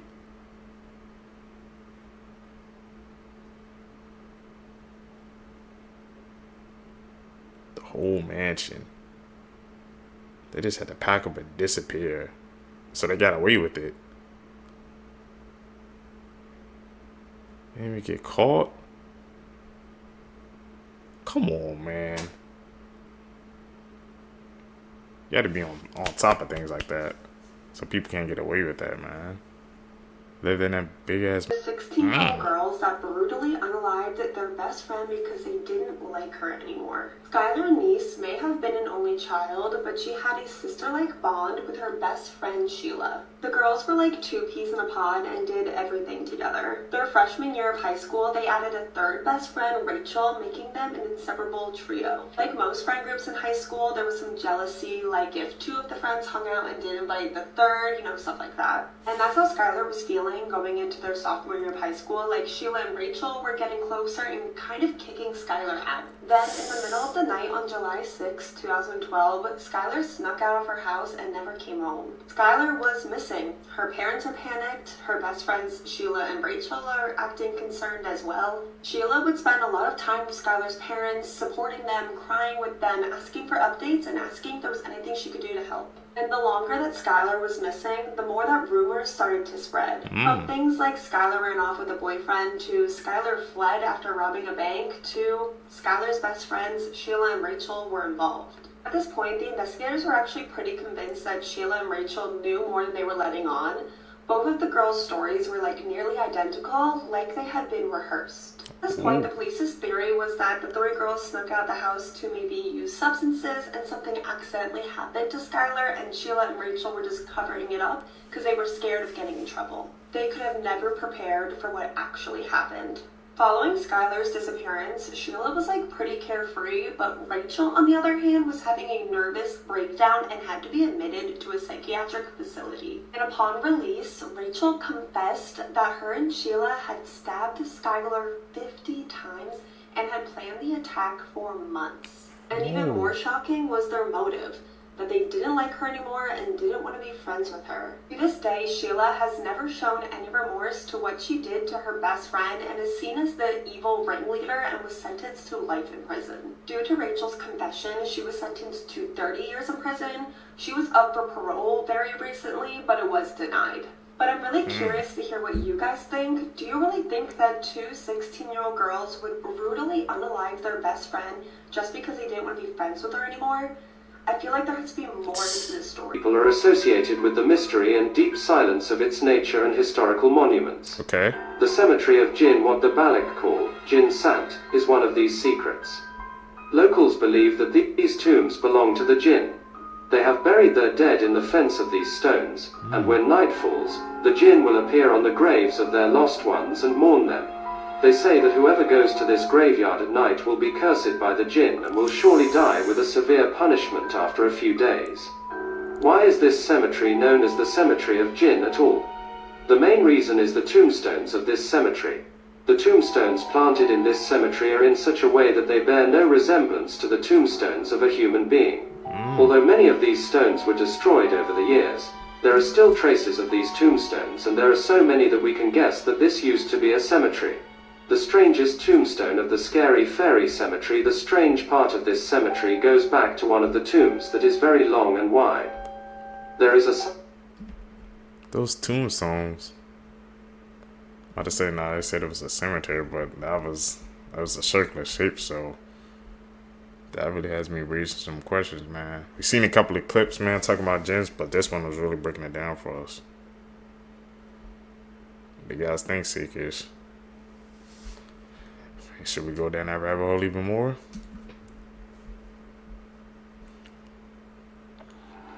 Ahriman created the desert spirit demons known as Da'avas to serve as direct opposites to the celestial angels known as the Holy Immortals or Amashaspentus. For example, the demon Druj, who represents falsehood, was created to be the polar opposite of Ashurvanishta, the archangel of truth and righteousness. Several of the Da'avas were once sacred Hindu deities who were brought to Persia and transformed into evil spirits. In fact, the term Da'ava or Deva originated in India as a name that meant shining ones, and it was applied to both gods and demigods. The Da'avas are not necessarily eternal, but they have been around for a long time, spreading disease and misery all over the world. They are also keen on leading mankind astray by encouraging people to worship them, rather than pray to a creator god. The Da'avas are supposed to be kept at bay by living a clean and decent life, and enjoying the blessings of creation. Unfortunately, even the most upright people are vulnerable to Da'ava possession for approximately 9 days after death. Evil people, on the other hand, can be possessed while still alive, and there are several purifying ceremonies and specific prayers that can be used to drive the vile Da'avas away. Stay away from the Da'avas. They can take you over. The afterlife.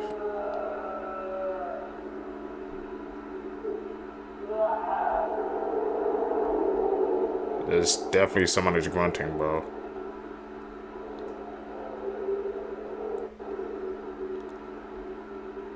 Is it a graveyard too?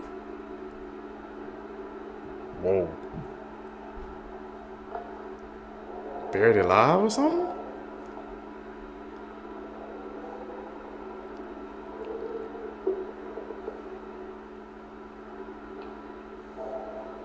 Coming from hell.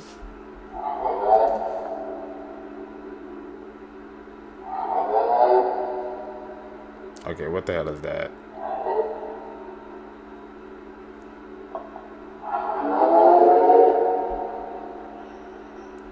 You hear echo in the voice now.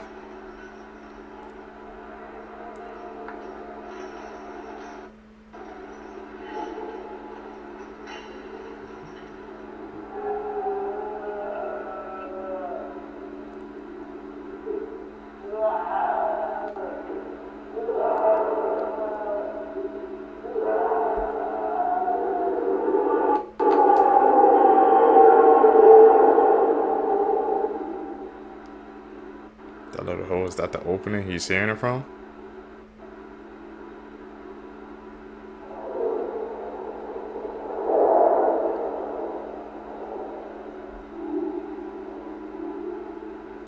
Is he like digging? You see the dirt on his hand. He was definitely digging something.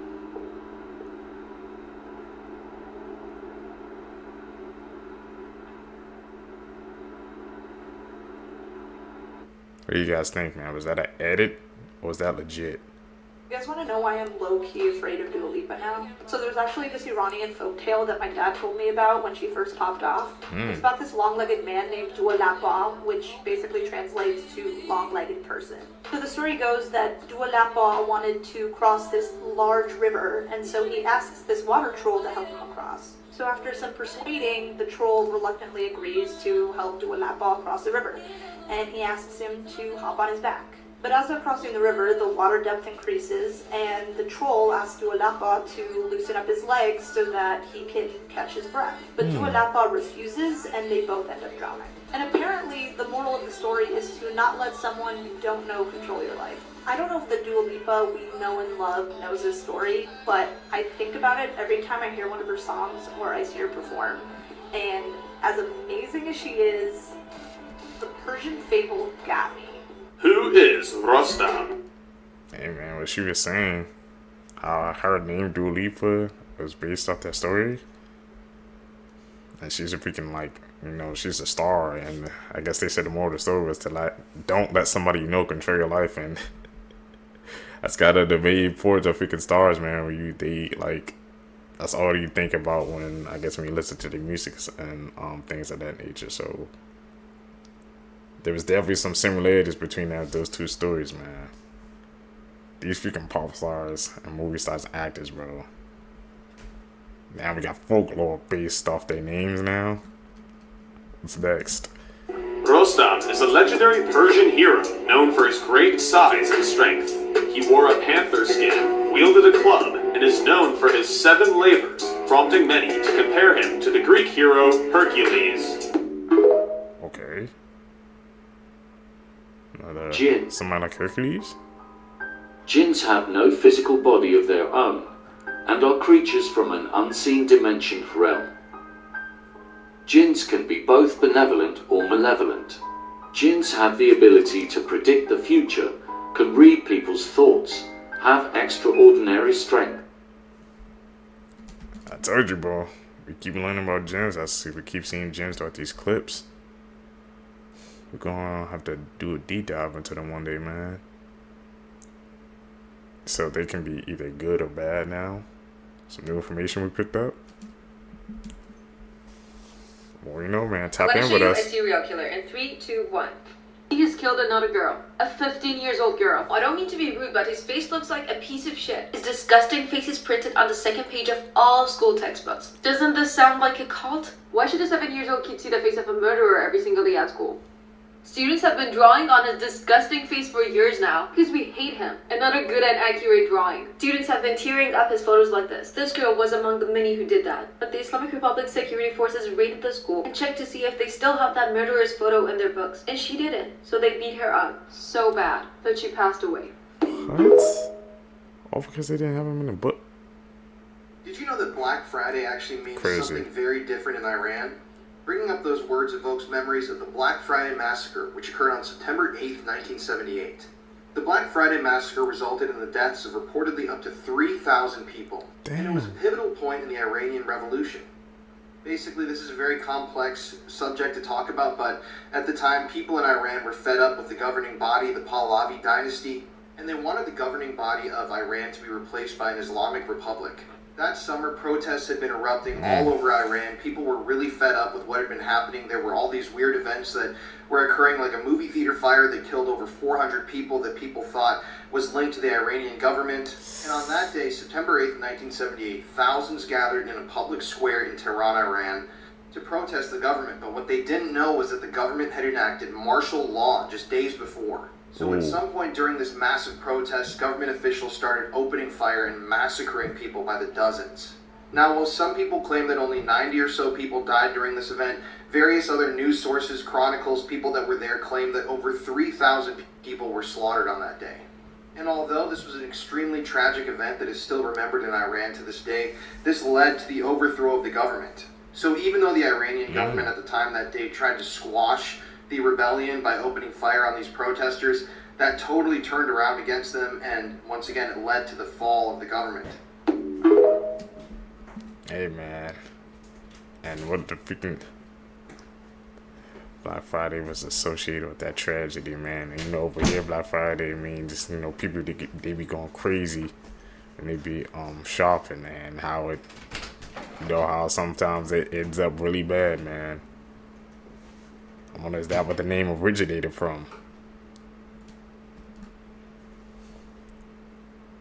In 1979, 66 American hostages were taken in Iran. 14 would be released, but 52 would be stuck in Iran for 444 days. The hostages were released on the day that Ronald Reagan replaced Jimmy Carter as the U.S. president. Were they released because Ronald Reagan was a serious guy, or because Jimmy Carter negotiated the right way? 172 days after people were taken in Iran, Jimmy Carter ordered a military mission to rescue the hostages. The mission failed, though, because 3 U.S. helicopters failed and another crashed into a plane. Jimmy Carter continued to negotiate with the leader of Iran, but he would not let hostages go. Finally, 443 days after the U.S. hostages were taken, the United States agreed to give Iran a whole lot of money and clear its criminal record in exchange for all 52 of the captured Americans. That's pretty quirky, but some people don't believe that story.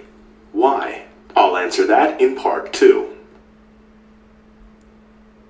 We've seen it happen before, actually, this year, about There's a prison silent and transfers. mysterious cemetery in the southeastern part of Iran in the village of Tis, an ancient village at least 2,300 years old. In the beliefs of the Baloch people, the jinns are associated with mystery and the deep silence of this cemetery and historical monuments. The cemetery of Jinn, what the Baloch call Jinsen, is one of these secrets. Locals believe that these tombs belong to the jinn. They have buried their dead in the fence of these stones, and when night falls, the jinn will appear on the graves of their lost ones and mourn them. They say that whoever goes to this graveyard at night will be cursed by the jinn and will shortly die with a severe punishment after a few days. Why is this cemetery known as the Cemetery of Jinn at all? The main reason is the tombstones of this cemetery. The tombstones planted in this cemetery are in such a way that they bear no resemblance to the tombstones of a human being. Although many of these stones were destroyed over the years, there are still traces of these tombstones, and there are so many that we can guess that this used to be a cemetery. The strange part of this cemetery goes back to one of the tubes that is very long and wide. We've seen that in the first clip, man, but it was bringing it down even more. The sky is telling us something. What the hell? It's split.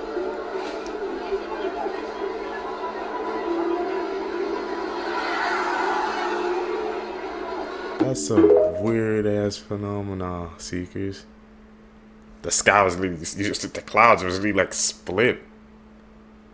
What the hell, man? Hey, these clips, bro, breaking my mind sometimes. Whew. Iranian salt mummies. In the Cherabat salt mine in Iran, several ancient mummies have been uncovered, and they're honestly among the most horrifying mummies in the world, not only because of their appearance, but also because of their tragic backstories. In 1993, the first salt mummy was discovered by workers in the local salt mine. The mummy had a long white beard, iron knives, and a single gold earring. Experts believe the mummy dates to 300 AD. Several years later, in 2004, another mummy was discovered, and it was followed by the discovery of another mummy a year later. The sixth salt mummy was discovered recently, and the preservation of the mummy's body is astounding. His hair, bones, and internal organs remained intact. This is thanks to the high salinity of the cave. In fact, one of the salt men was so incredibly well preserved that his boots even remained intact. So much so that scientists could still see his toes through radiographic imaging. Upon examining the boots, they discovered the toes of the man curled tightly towards the tip, suggesting he was wearing uncomfortable footwear while working. Scientists believe that the salt men discovered in the caves were obtaining salt when they became trapped in the cavern. After all, many of the mummies discovered showed signs of trauma, indicating that the salt men were crushed inside the cave. It's highly likely that all of them were miners who met their untimely deaths while working inside the mines. Number 8. The Cannibals of the Goff's Cave. In 2011, a macabre collection was discovered at Goff's Cave in Cheddar Gorge, southwest England. Archaeologists stumbled upon a cave that was most likely inhabited by cannibals around 14,000 years ago, after the last ice age. Several bones were discovered in the area, many showing signs of butchery. It was clear that the victims were butchered by fellow humans in order to be eaten. When they were dead, their bones were cleaned and carved into cups. Quite gruesome, huh? Number 7. Whoa. Crystal Sepulchre Cave. In a cave in the Taper Mountain Nature Reserve are several skeletons. Many of them are lying with their limbs spread, befitting their tragic fates. The skeletons belong to people who were sacrificed by the Maya in order to appease their gods more than 1,000 years ago. The youngest of the skeletons belonged to a 1-year-old child, and the oldest was around 45 years old. Almost all of the victims inside the cave died of blunt force trauma, indicating that many of them didn't lead happy lives. Number 6. Lost Girl. Imagine you're exploring a cave, and you suddenly hear what you think is the sound of a young girl crying. You try to find the source of the sound, and after looking around, you do see a young girl crying all alone in the middle of the cave.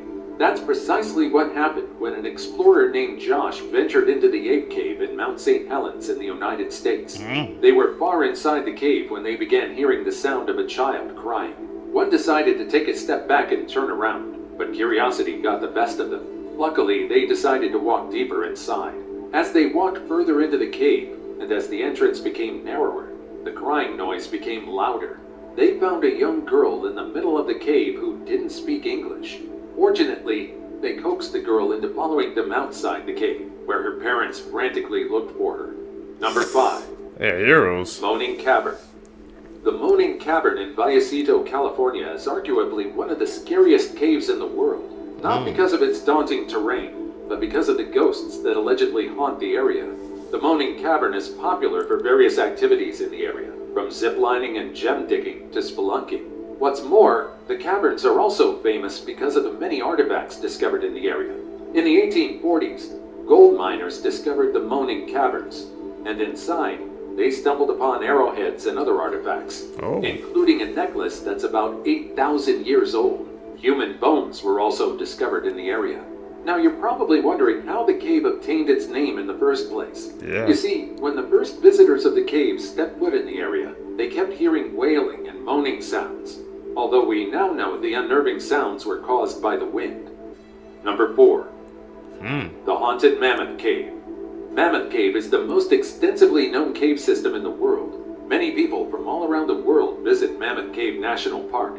However, aside from its natural beauty, it's also well known for paranormal activity. There are more than 150 documented paranormal events around the cave. Not only are the numbers significant, but the witnesses are also credible people, even researchers and scientists. Certainly, scientists have no reason to lie about seeing a ghost. Right? For this reason, the Mammoth Cave is also known as the most haunted natural wonder in the world. In 1839, the cave was purchased by Dr. John Krogan for $10,000. For that price, the cave also came with several enslaved people, including a cave guide named Stephen Bishop. Many were delighted by the tours offered by Stephen, but Krogan had a different plan. For some strange reason, he wanted to convert the cave into a hospital. The doctor built 11 huts inside the cavern, and initially 15 patients were transferred to the cavern. It was the beginning of a disaster. Shortly after, the condition of the patients worsened, and Dr. Krogan himself died of tuberculosis. Many of the slave guides died years later.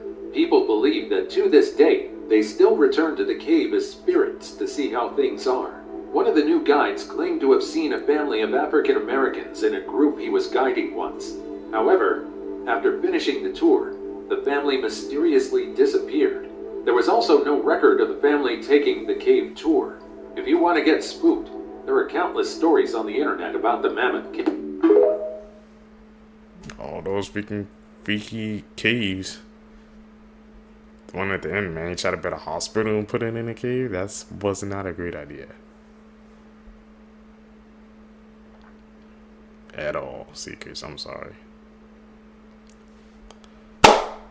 Seekers, if you guys made it with me to the end of the video, you guys are seeking the truth, man. Truly, I really appreciate the support. Like I said, guys, make sure you guys hit that post notification bell So always, always get notified when I upload a video. Hit that like button, man. Like I said, I saw a comment yesterday that really just said, don't give up. Trust me, I won't, man. We're going to post every single day, man. Like I said, the schedule might switch up over these past couple of days, but you guys just know, man. If you guys hit that subscribe button, man, thank you guys for joining me on my journey. We're going to take off and explode in this algorithm, man. I truly believe that. You guys going to catch in the next one, man. Tell me, guys, down below, what do you guys think of this video? Did you guys see anything that freaked you out, spooked you out? Put it down below. I'm out. Peace, YouTube.